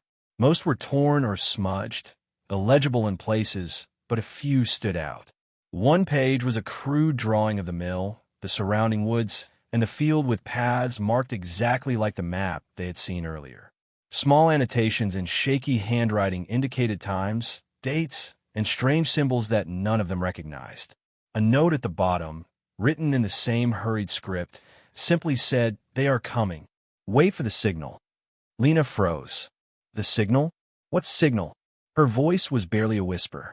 She dared not speak louder, fearing it might carry through the cracks of the old walls and reach whoever, or whatever, was outside. Marcus scanned the room again, taking in the broken furniture, the dust, the crumpled papers. He felt the weight of every discovery pressing on him. It wasn't just history anymore. The evidence had pulled them into something alive, something ongoing, something that had waited years for someone to notice the connections. The timeline wasn't broken by accident. It was manipulated. And now, they were in the center of it. A sudden shift in the air made Lena glance toward the roof. The footsteps paused. She held her breath. The room seemed to hold its own breath, waiting. Then a faint scraping sound, the roof above them, made her knees buckle. The ceiling groaned with settling, but it was impossible to tell if it was just the old structure or if something moved deliberately. Her pulse thumped so loudly she was sure the person above could hear it. Marcus placed a hand over her shoulder. "Don't move," he whispered. "Stay low." They huddled behind the table, lantern between them, shadows casting wild shapes across the walls. The second set of footsteps started again, moving in slow, calculated circles above their heads. The floorboards creaked under invisible weight. Lena's eyes darted to the doorway, then the broken windows. There was no escape. Even if they ran, the field outside was exposed, offering no cover. The situation left them trapped, caught between something hidden in the roof and something waiting outside. Lena forced herself to look at the scattered papers again. A pattern seemed to emerge in the mess. Notes and sketches referenced specific dates, locations, and names. People long gone. People erased from public records. People whose lives were quietly erased by actions no one dared to write down. And then the repeated references to the mill, the field, and the figure in the trees. Everything converged here, in this cabin. Everything led to the same unanswered question. What happened at that mill, and why did it matter so much that it had to be hidden for decades? Marcus's eyes flicked toward a crumpled page that looked newer than the others. It had a single word scrawled in large letters. Watch. The ink was dark, the handwriting deliberate, almost aggressive. Lena's heart skipped a beat. The note wasn't a warning from history. It felt like it was meant for them, written with knowledge of their presence. Whoever left it had anticipated that they would be here. Whoever had hidden the evidence had planned for someone to find it. And now they had. Another thump echoed through the roof. This one was heavier, more forceful. The cabin trembled slightly. Dust fell in thin streams, covering the papers even more. Lena could feel the vibration through the floorboards. She pressed herself closer to Marcus, trying to stay calm. Every instinct screamed at her to run, to escape into the night, but they couldn't. Not yet. Not until they understood what they had stumbled into. Marcus whispered again, eyes scanning the shadows. There's something more here than just the figure in the photo. Something that's been waiting. He motioned toward the crumpled map. We need to understand what the paths mean. Lena studied the paths carefully. They twisted and turned in ways that didn't match the real terrain exactly. There were subtle differences, deliberate adjustments that made the journey confusing for anyone who didn't know the true layout. Someone had left this as a guide. But for whom and why? The steps above them stopped again, holding for a long, tense moment. Then the door rattled slightly, as though something outside tried to push it open. The wind alone couldn't have done it. The night had been still for hours. Lena swallowed hard, forcing herself to breathe steadily. She knew they were at a tipping point. Every moment, every second brought the unseen closer. The figure in the trees, the footsteps, the cryptic notes, it was all converging now. The tension was unbearable, thick enough to taste. The boy spoke for the first time since entering the cabin, voice shaking. What if we're too late? He looked at them, eyes wide, the lantern light reflecting fear and determination. What if whatever's been hidden has already started moving again? The thought hung over the room. Too late. That was the one thing none of them could deny. If this wasn't just history, but an ongoing cycle, then waiting, hesitating, or misstepping could mean they became part of it. Another thump. Louder. Closer. They realized the roof boards above their heads were no longer just creaking. They were groaning under deliberate pressure, moving in a pattern, almost like someone pacing in a circle. Lena and Marcus exchanged a look. They were no longer observers.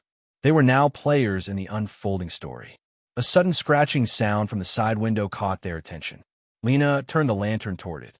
The glass had been broken long ago, but a shadow moved just beyond it. Something crouched in the darkness, waiting, watching. Lena's pulse quickened. The figure in the window didn't step forward. It didn't run. It simply remained there, perfectly still, observing. Marcus whispered her name. They know we're here. All of this. They've been waiting for this moment. The words made her freeze. He was right. The maps, the notes, the redacted reports. It had all been set up to lead someone here. And now that someone, or something, knew the intruders had arrived. Then a new sound, a muffled thump from the floor above, followed by a dragging noise. Whatever was up there had started moving again. This time it wasn't random. The noise was deliberate, heading toward the center of the cabin. Lena's heart raced. There was no doubt in her mind now. Someone was coming down to meet them, or to stop them. The tension in the room reached its peak. Every paper, every sketch, every cryptic note seemed alive now, pulsating with significance. Every shadow in the cabin felt dangerous, every sound a warning. They had been led here for a reason, and now the story was about to confront them fully. And outside, the night waited silently, holding the last secrets, ready to unleash them at any moment. A sudden crash from the rear of the cabin made them both jump, hearts hammering so loudly it felt like it might give them away. Dust swirled in the lantern's flickering light as Lena and Marcus froze, eyes darting to the source.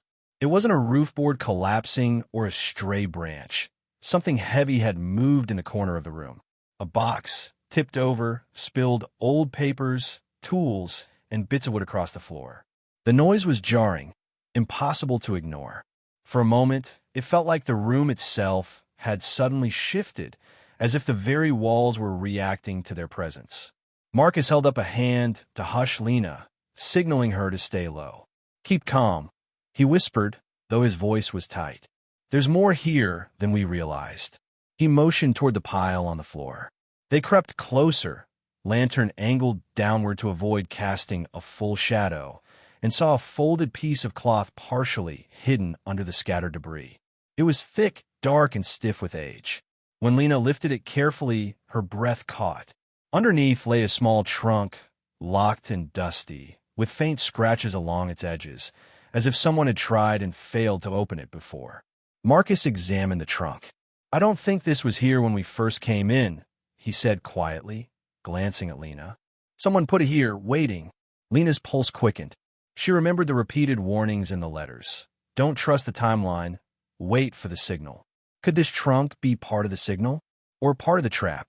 Every instinct screamed caution, but curiosity pulled her closer. She knelt beside it, brushing off dust. Small handwritten symbols were etched into the wood, familiar but unreadable. They matched the shapes she had seen on one of the maps in the torn folders. The handwriting was jagged, hurried, desperate.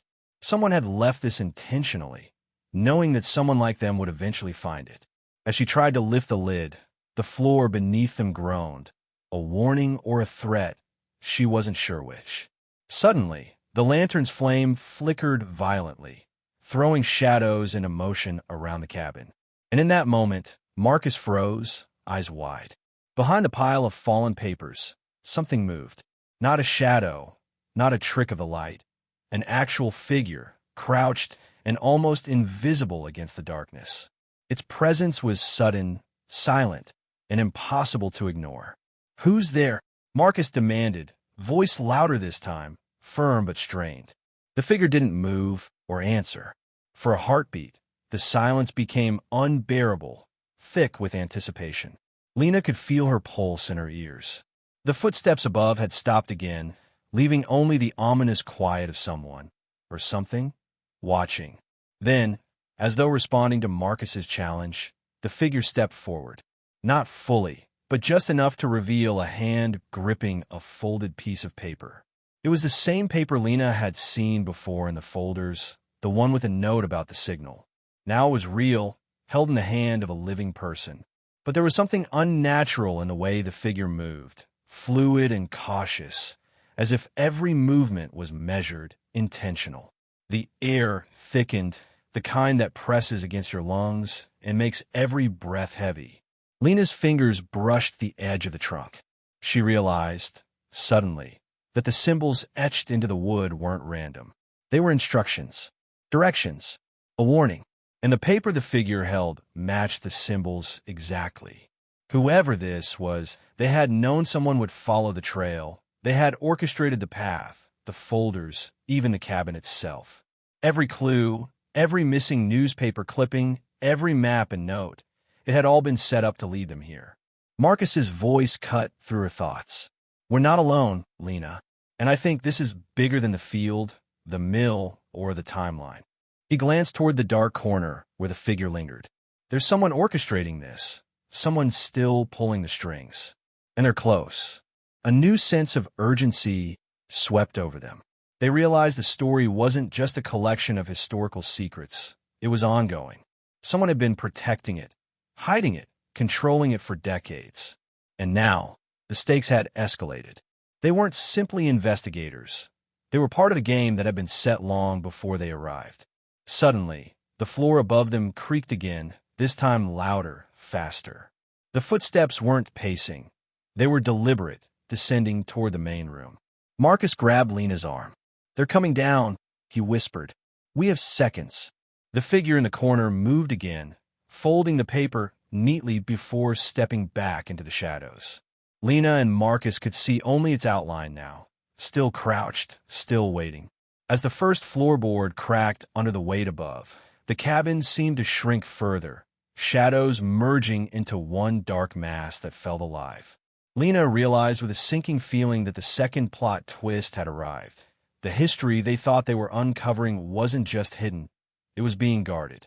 Every trail they had followed, every document they had uncovered had been designed to test them, to see if they were ready for what came next.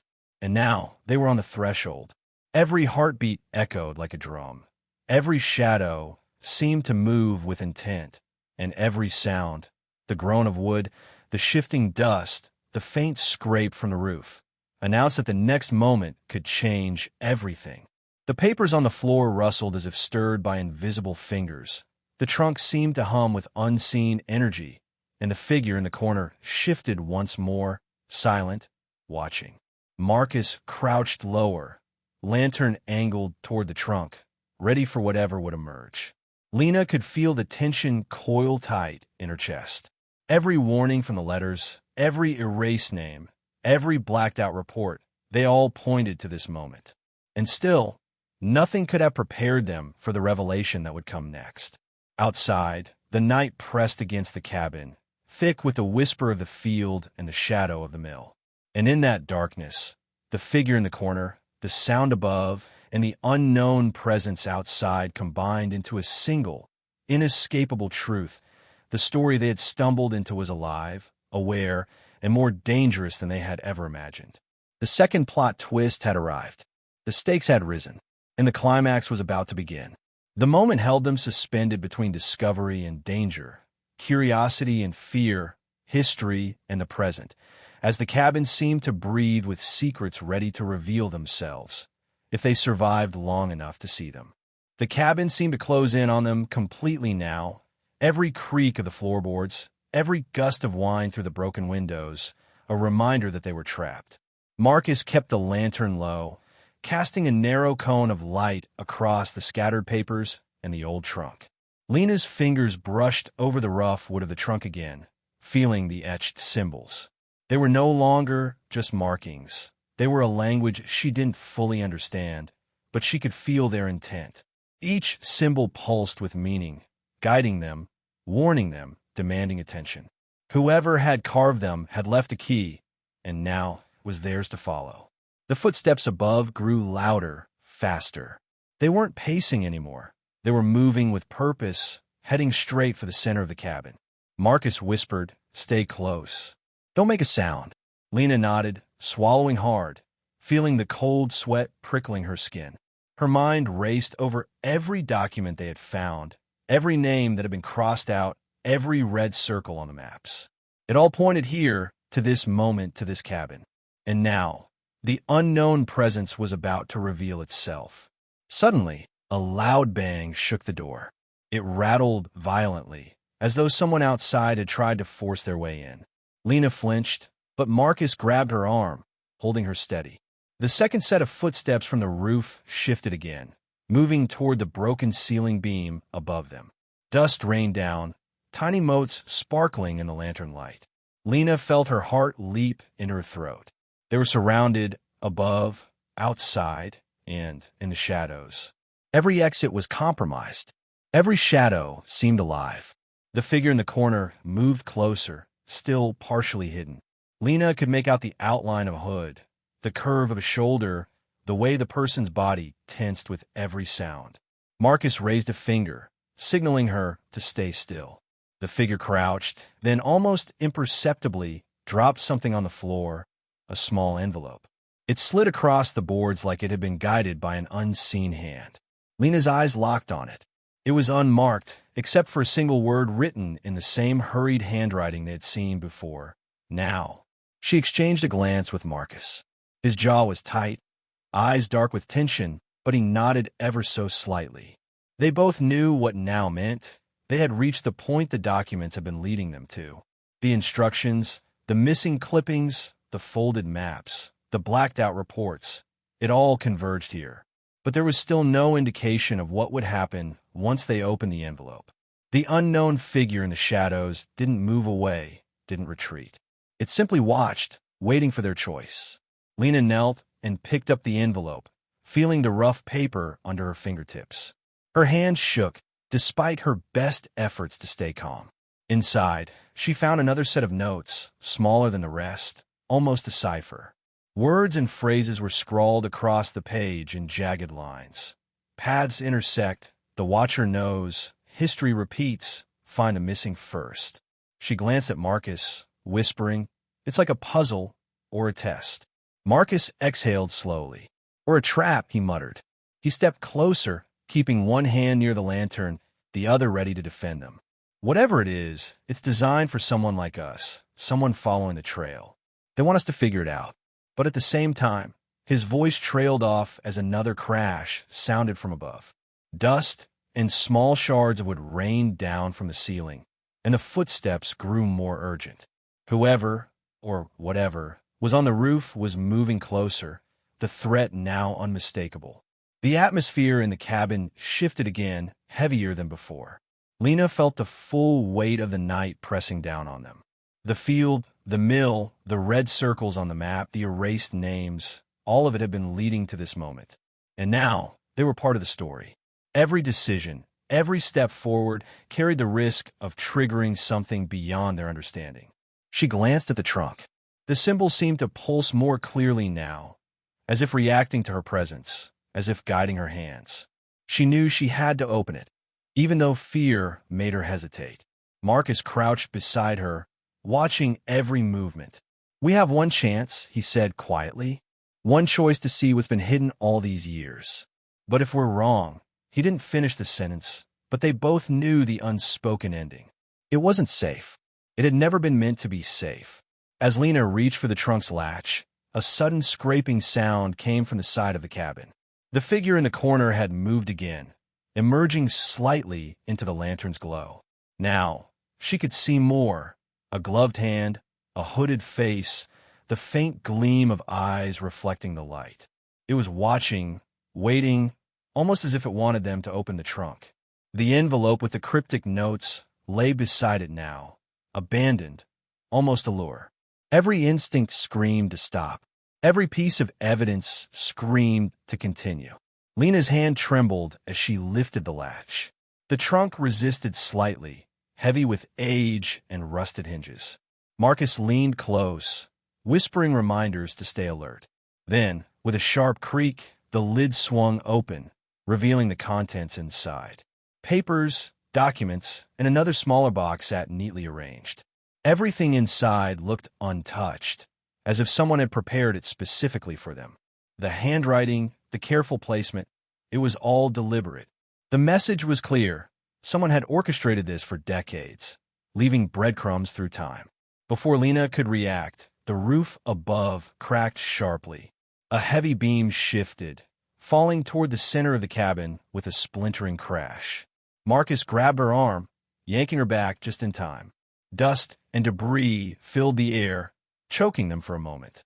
The cabin trembled under the impact, and the lantern swung wildly, casting chaotic shadows across the walls. The figure in the corner vanished into the darkness, as if it had anticipated the disruption. Lena's chest heaved, lungs burning, but she couldn't stop. The contents of the trunk, the envelope, the maps, they were the key to understanding everything. She had to see it. Marcus pulled a sheet of paper from the trunk, scanning the contents quickly. His eyes widened. "Lena, look at this." She leaned closer. The paper was filled with a list of names, some crossed out, some circled, some underlined, and a series of dates and locations. And then, scrawled across the bottom in larger, hurried letters, "The missing are watching." "You're next." Lena froze. The words hit like a punch. The story had escalated beyond mere hidden history. The people, or figures, they had been tracing through the documents were no longer just names on a page. The threat was now real, present, and targeting them. The second plot twist revealed itself fully. The past wasn't just history.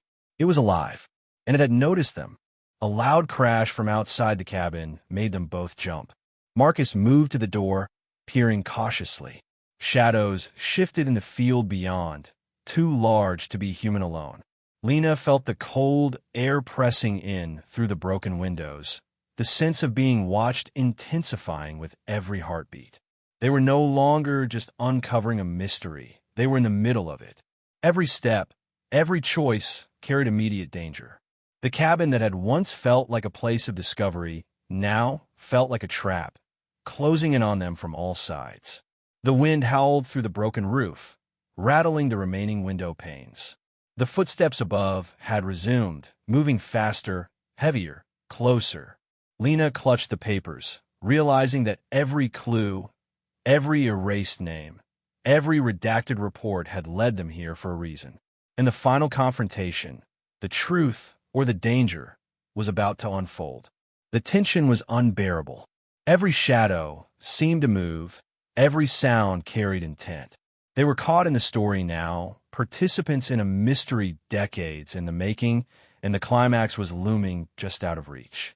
The past and present were colliding. The watchers were closing in, and the secrets of the mill, the field, and the missing were about to demand an answer.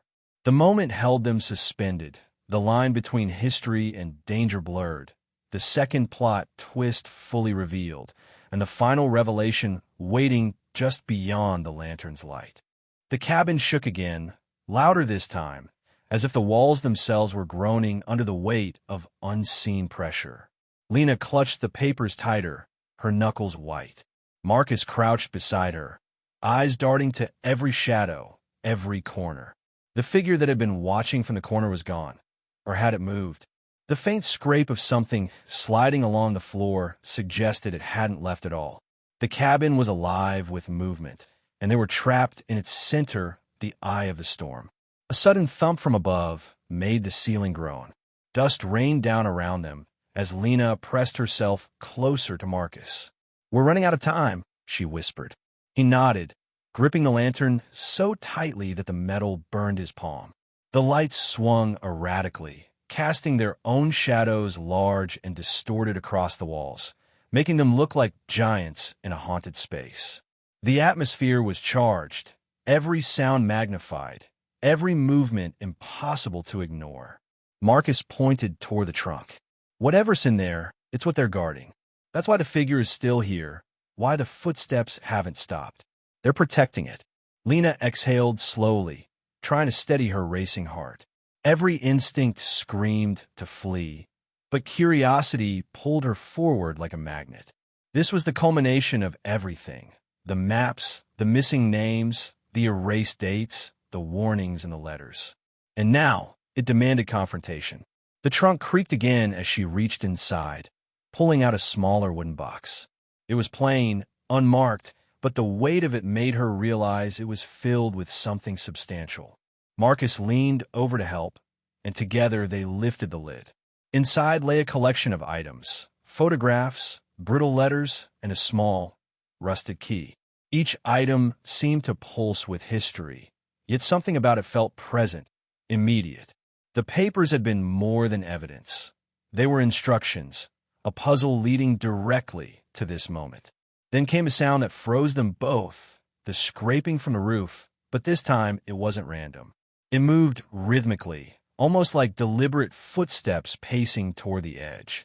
The ceiling boards above groaned under each impact.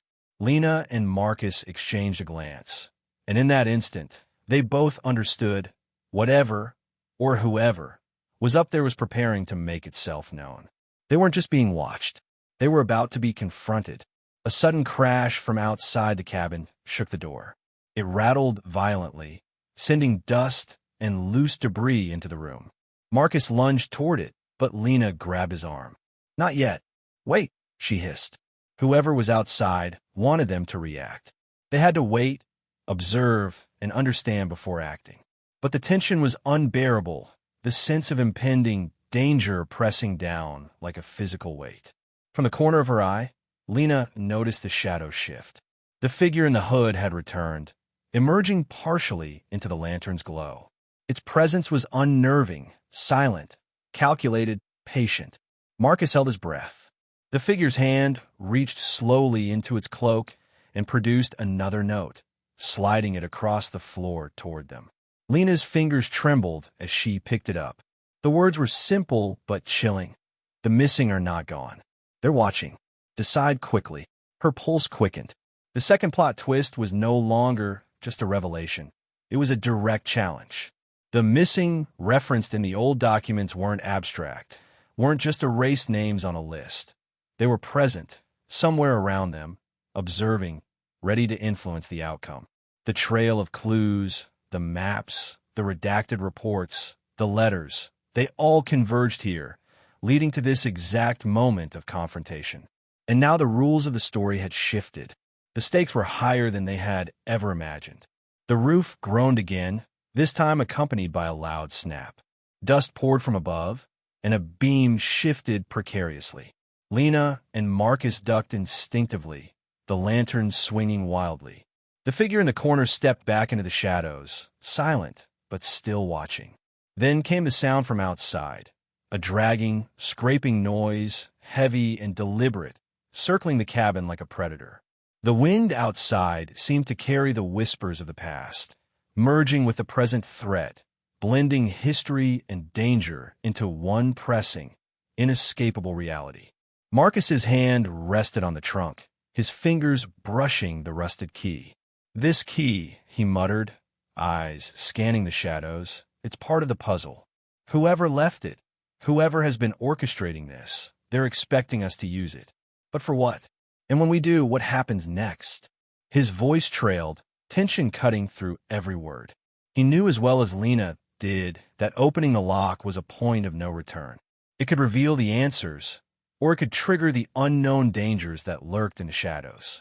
Lena studied the papers and letters again, trying to find a clue, a connection, anything that might guide their next move. The maps indicated paths, the letters hinted at signals, the notes described the missing, but nothing prepared her for the realization that someone, or multiple entities, had been orchestrating this for decades.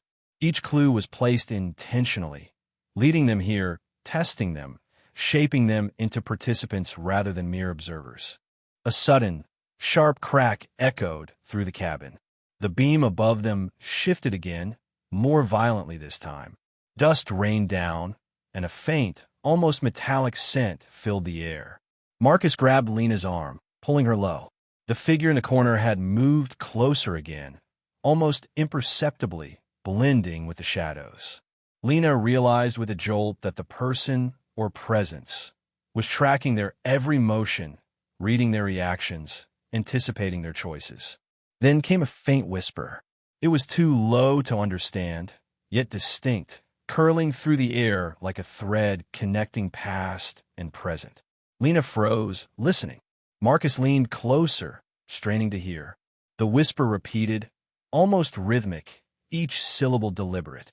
It was impossible to tell if it was coming from the figure in the corner, the attic above, or the darkness outside. But it was real, tangible, and directed at them. The wind outside rose suddenly, rattling the broken windows. Shadows stretched, twisted, and danced across the walls.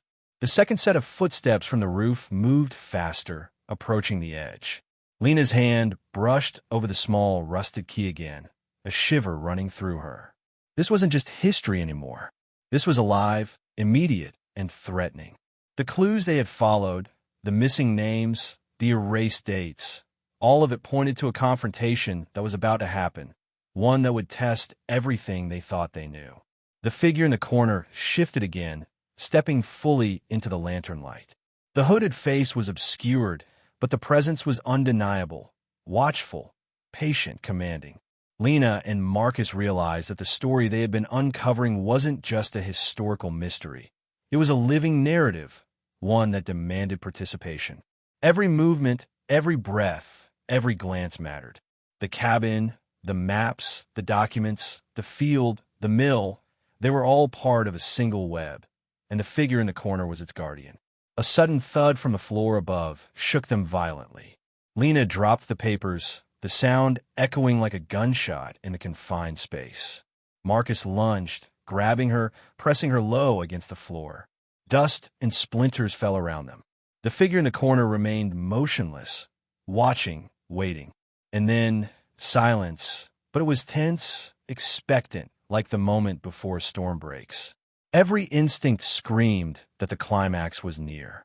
The rusted key, the trunk, the maps, the missing, the watcher, the steps above, the noises outside, All threads of the story had converged. The second plot twist had escalated everything. Lena and Marcus were no longer just following history. They were at the center of it, participants in a drama decades in the making. And the moment when the mystery would demand its full revelation was about to arrive. Outside, the wind carried the faintest whisper of movement in the field. Above, the roof groaned under pressure. Inside, the lantern swayed, casting long, jittery shadows. The figure in the corner did not flinch, and Lena realized that whoever, or whatever, was orchestrating this had planned for them to arrive at this exact moment. They were no longer investigators. They were part of the story itself, and the climax was only seconds away. The cabin seemed to breathe around them, the shadows twisting unnaturally as the lantern flickered, throwing distorted shapes across the walls. Lena clutched the rusted key tightly in her hand, her knuckles white with tension.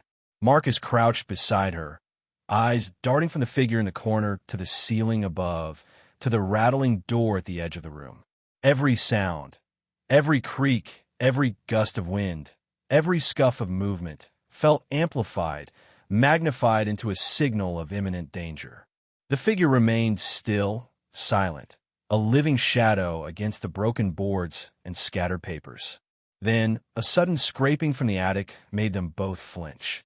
The floor above groaned, dust raining down from the ceiling, and the sense of being watched intensified. The steps were deliberate now, precise, coming closer with a rhythm that mirrored their own heartbeat. Lena swallowed hard, feeling the weight of the papers, the maps, and the letters pressing down on her mind. They had followed every clue, every erased name, every cryptic note, every redacted report, and now the story itself had closed around them. Marcus leaned toward the trunk, whispering, "We need to open it. Whatever is inside, it's the next step. It's what they've been guarding for decades." Lena hesitated, hand hovering over the latch. Her instincts screamed caution, but curiosity and the pull of the mystery were stronger. She slid the key into the lock, and with a rusted click, it turned. The lid groaned, heavy with age, and opened slowly. Inside lay another layer of documents, carefully stacked and surprisingly well-preserved. Beneath them, a smaller, intricately carved box caught their attention. Symbols etched into its surface matched the ones they had seen throughout the cabin. The maps, the papers, the trunk itself. The inscriptions seemed to shimmer slightly in the lantern light, almost as if alive. Marcus gestured toward it, face tense.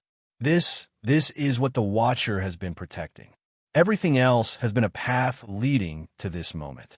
Lena's fingers brushed over the carvings.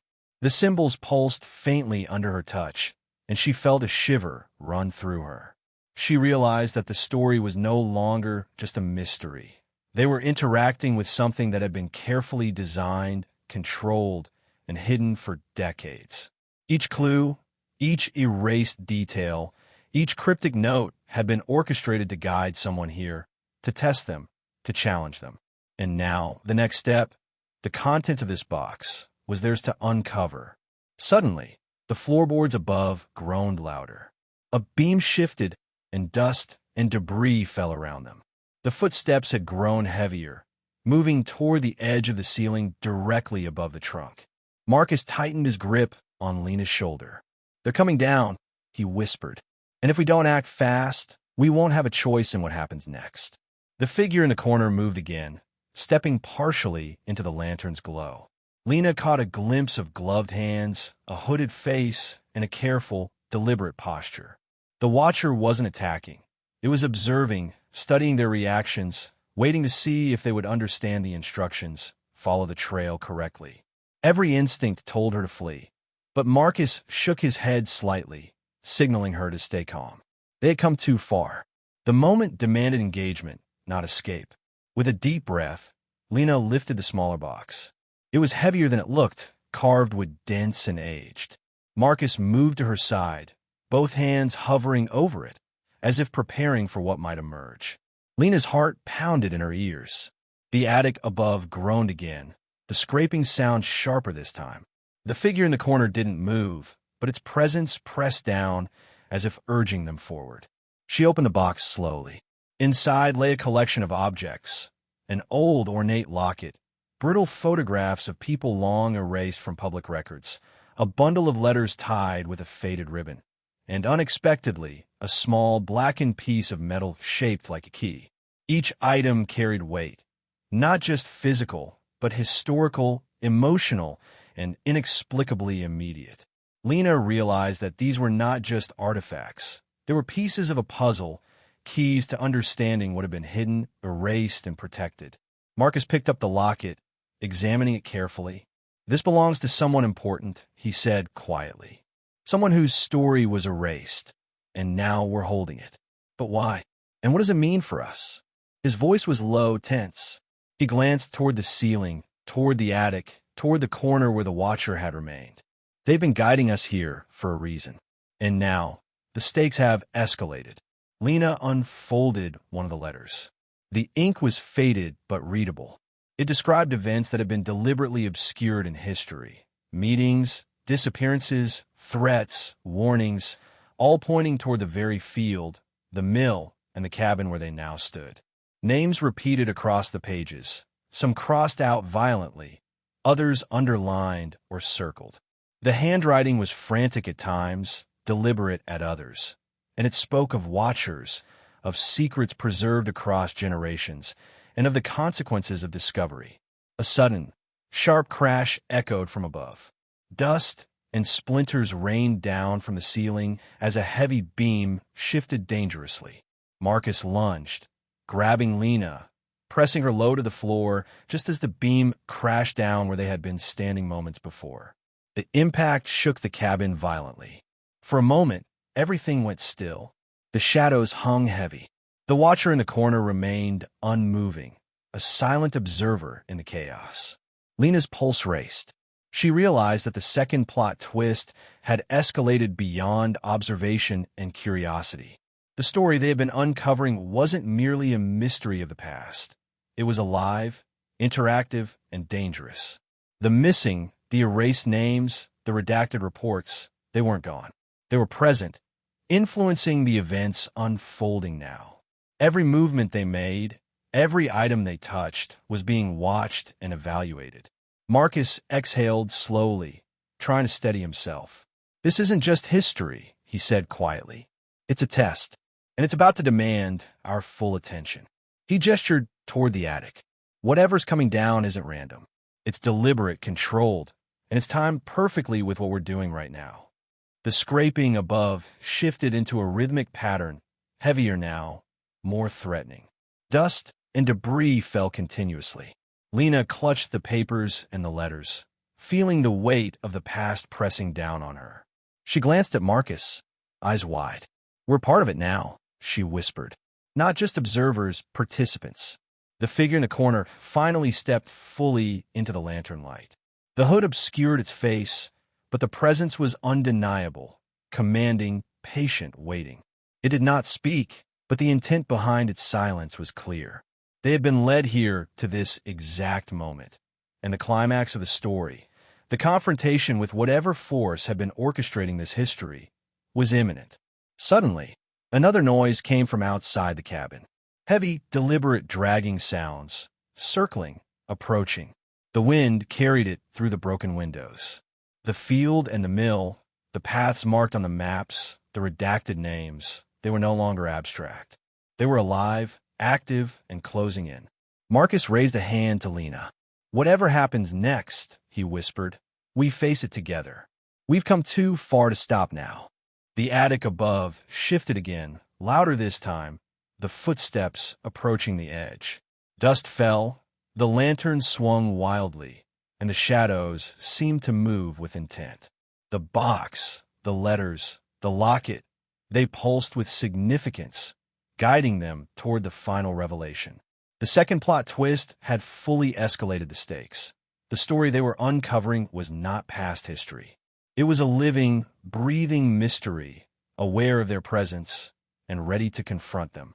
The footsteps, the Watcher, the dragging outside, the hidden messages, they converged now, leaving Lena and Marcus in the center of a narrative decades in the making. Every instinct screamed that the climax was seconds away. Every shadow, every sound, every artifact in the cabin carried meaning. The past and present collided in a tense, inescapable reality. In the moment when the full truth, or the danger lurking in the shadows, would reveal itself was finally at hand. The cabin held its breath. The watchers waited. The wind whispered secrets through the broken windows. And Lena and Marcus, hearts racing, lanterns swinging, hands trembling, were poised on the edge of revelation, ready to step into the unknown. The cabin seemed to shiver as the final moments approached. Lena's hand hovered over the locket and letters, the weight of decades pressing down on her. Marcus's grip on her shoulder was firm, grounding her in the chaos. The footsteps above had stopped, replaced by an eerie silence that made the dust in the air seem to hang heavier. The watcher in the corner had stepped closer, and for the first time, Lena could see a glimpse of eyes beneath the hood, sharp, calculating, yet strangely familiar. With a trembling breath, she opened the locket. Inside was a faded photograph of a family she had seen in one of the documents before. The missing names, now alive in a frozen moment from the past. A folded note fell from the locket, yellowed and delicate. Lena opened it carefully, revealing a message written in careful, deliberate handwriting. History remembers, but only those who witness it survive. The past is not gone. It waits for understanding. Marcus's eyes scanned the letters and photographs in the box. Every erased name, every redacted date, every cryptic instruction suddenly made sense. The missing had been hidden, not erased, preserved in memory and in secret documents. The watcher had been guarding this truth, waiting for someone willing to follow the path, understand the clues, and acknowledge the stories of those who had been lost. Suddenly, the attic floorboards cracked. A shadow descended from above, revealing a second figure, another guardian of the past. Lena and Marcus realized that the two watchers were not there to harm them, but to test their courage, their attention, and their respect for history. Every step they had taken, every clue they had pieced together had led to this revelation. Marcus picked up the small blackened key from a box. Lena's eyes widened as he examined it. The key wasn't meant for the trunk or the smaller box. It was for the hidden drawer beneath the floorboards. Together, they knelt and used it to unlock the secret compartment. Inside lay a final collection of letters, journals, and photographs that tied the entire story together. The missing names, once mere shadows on documents, now had faces, stories, and voices. The past was no longer silent. It spoke through them. The figure in the corner stepped fully into the light. Lena could now see the face, lined with age, but unmistakably human. "You followed the path," the watcher said softly. "You've seen what many ignored. Now the stories are safe with you." The other figure, descending from the attic, nodded solemnly. The tension that had gripped the cabin for hours seemed to ease slightly, though the air still hummed with anticipation. But just as Lena and Marcus began to absorb the weight of the discovery, the final twist revealed itself. A small envelope, hidden beneath the journals, fell to the floor. Lena picked it up and opened it carefully. Inside was a single photograph, one they had not seen before. It depicted someone they both recognized immediately. A modern figure, someone who had been in their lives recently, observing, questioning, and guiding them without their knowledge. The message scrawled across the back of the photograph read, "The watchers are never gone. History repeats, and now the next chapter begins." Marcus and Lena exchanged a stunned glance. The mystery of the missing, the documents, the clues, and even the watchers themselves had not only been a lesson in history, they had been a warning. The story didn't end with the revelations in the cabin. The past had prepared them for the present, and the present was ready to challenge them in ways they could not yet see. As they stepped back, the cabin seemed to exhale, shadows merging into a calm darkness. The watchers disappeared into the corners, leaving Lena and Marcus alone with the artifacts, the photographs, and the knowledge they had fought to uncover. The main conflicts, the erased histories, The missing names, the orchestrated secrets were resolved. The stories were revealed, the mysteries unveiled, and the truth of the past was preserved. Yet, the lingering sense of suspense remained. The final photograph hinted at a future they could not predict, a story still unfolding. The watchers had vanished, but their presence, their influence, and their warnings lingered. Lena and Marcus realized that surviving history wasn't just about uncovering it.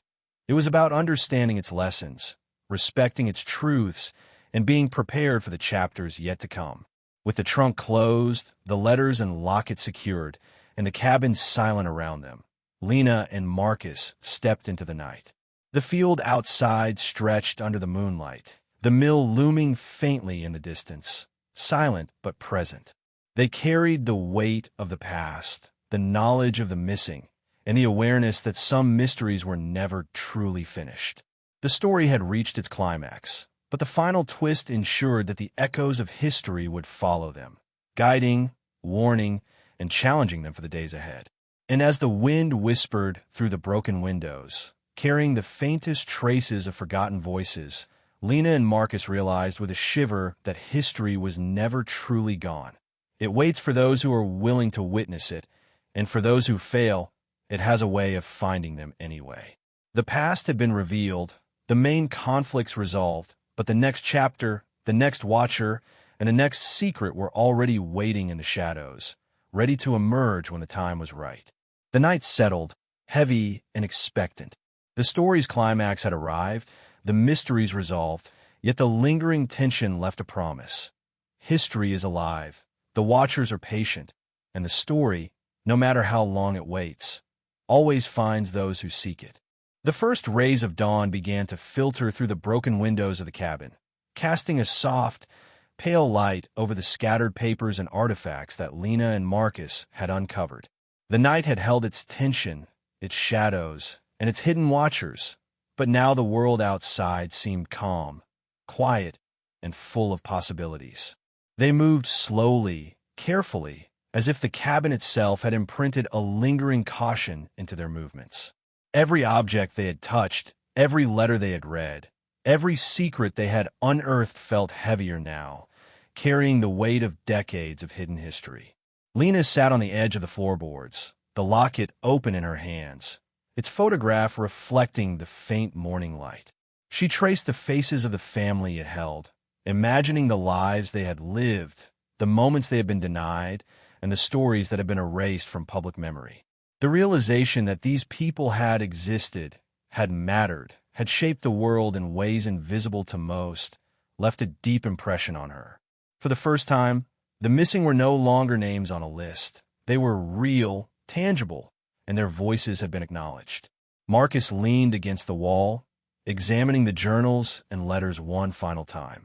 "We've uncovered everything we were meant to find," he said quietly, though his voice carried a note of awe. "All the erased names, the redacted events, the hidden histories, it's all here. And now it's safe." He gestured to the collection spread across the floor, the trunk, and the smaller box. "But more than that, we understand it. That's what the watchers were waiting for." Lena nodded slowly, feeling the truth of his words sink in. The watchers had not been adversaries. They had been guardians, guiding anyone brave and thoughtful enough to follow the threads of history without taking them lightly. They had tested not only their curiosity, but their respect for the lives and stories that had been obscured. And Lena realized that this was the core of the lesson. Surviving history, uncovering secrets, and truly understanding the past required patience, courage, and empathy. Outside, the wind rustled through the field, carrying with it the faint echoes of voices long gone. The mill, silent and imposing in the distance, no longer seemed threatening but symbolic, a monument to labor, resilience, and the often unseen struggles of people who had been forgotten by time. Lena and Marcus stood and stepped outside, taking in the fresh morning air. The cold grass under their feet was grounding, real, and yet it felt as though the past followed them, lingering invisibly, reminding them of the stories they had discovered and preserved. As they walked toward the edge of the property, Lena reflected on the chain of events that had led them here. The maps marked with red circles, the missing names, the letters, the strange, quiet guardians in the cabin. Each clue had been a puzzle, each step forward a choice between fear and discovery. And now, as they looked back at the cabin, its shadows softened in the light of morning, they understood that the story had been more than a mystery. It had been a bridge connecting the past to the present, giving voice to those who had been silenced and lessons to those willing to listen. Marcus broke the silence. "Do you think the Watchers will be back?" he asked, eyes scanning the tree-line, as if expecting to see the hooded figures emerging from the forest. Lena shook her head slowly.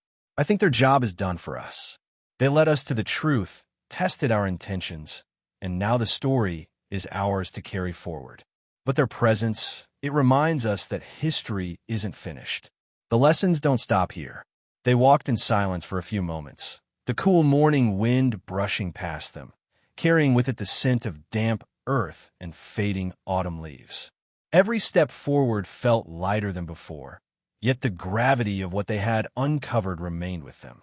They had seen how easy it was for lives, names, and stories to be erased, hidden, or forgotten.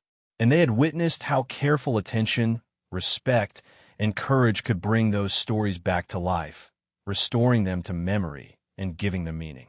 Lena stopped and turned to Marcus. "The key takeaway," she said slowly, "is that history is not just something in books. It's people, it's lives, it's choices. And if we ignore it, if we forget it, it repeats itself. The missing, the erased, they were waiting for someone to notice, to witness, to remember. That's what we did." Marcus nodded, a faint smile breaking through his tension. "And now it's our responsibility to preserve it, to share it, to make sure that the stories of the lost aren't forgotten again. That's what surviving the past really means."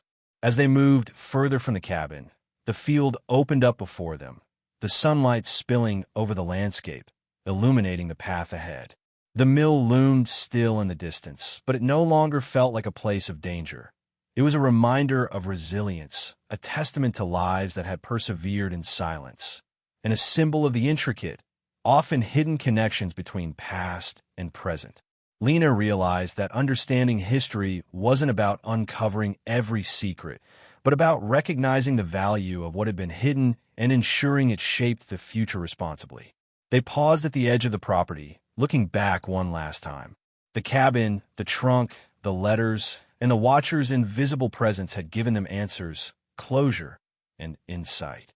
And yet, the story had left a lingering sense of wonder, a reminder that for every mystery revealed, countless others waited silently, waiting for someone curious and attentive enough to find them. Lena and Marcus walked on together, the weight of their discovery balanced by the clarity it had given them. They carried the stories of the missing, the erased, and the forgotten, and in doing so, they understood the power of witnessing, the importance of attention, and the responsibility that comes with knowledge. The suspense, the tension, and the unknown had guided them through fear and uncertainty, ultimately leading to a resolution that was as human as it was profound. By the time the sun rose fully, they had reached the road leading away from the mill and the field, leaving the cabin behind. The past had been revealed, the mysteries solved, and the lessons of history preserved. But Lena and Marcus knew that the story wasn't truly over.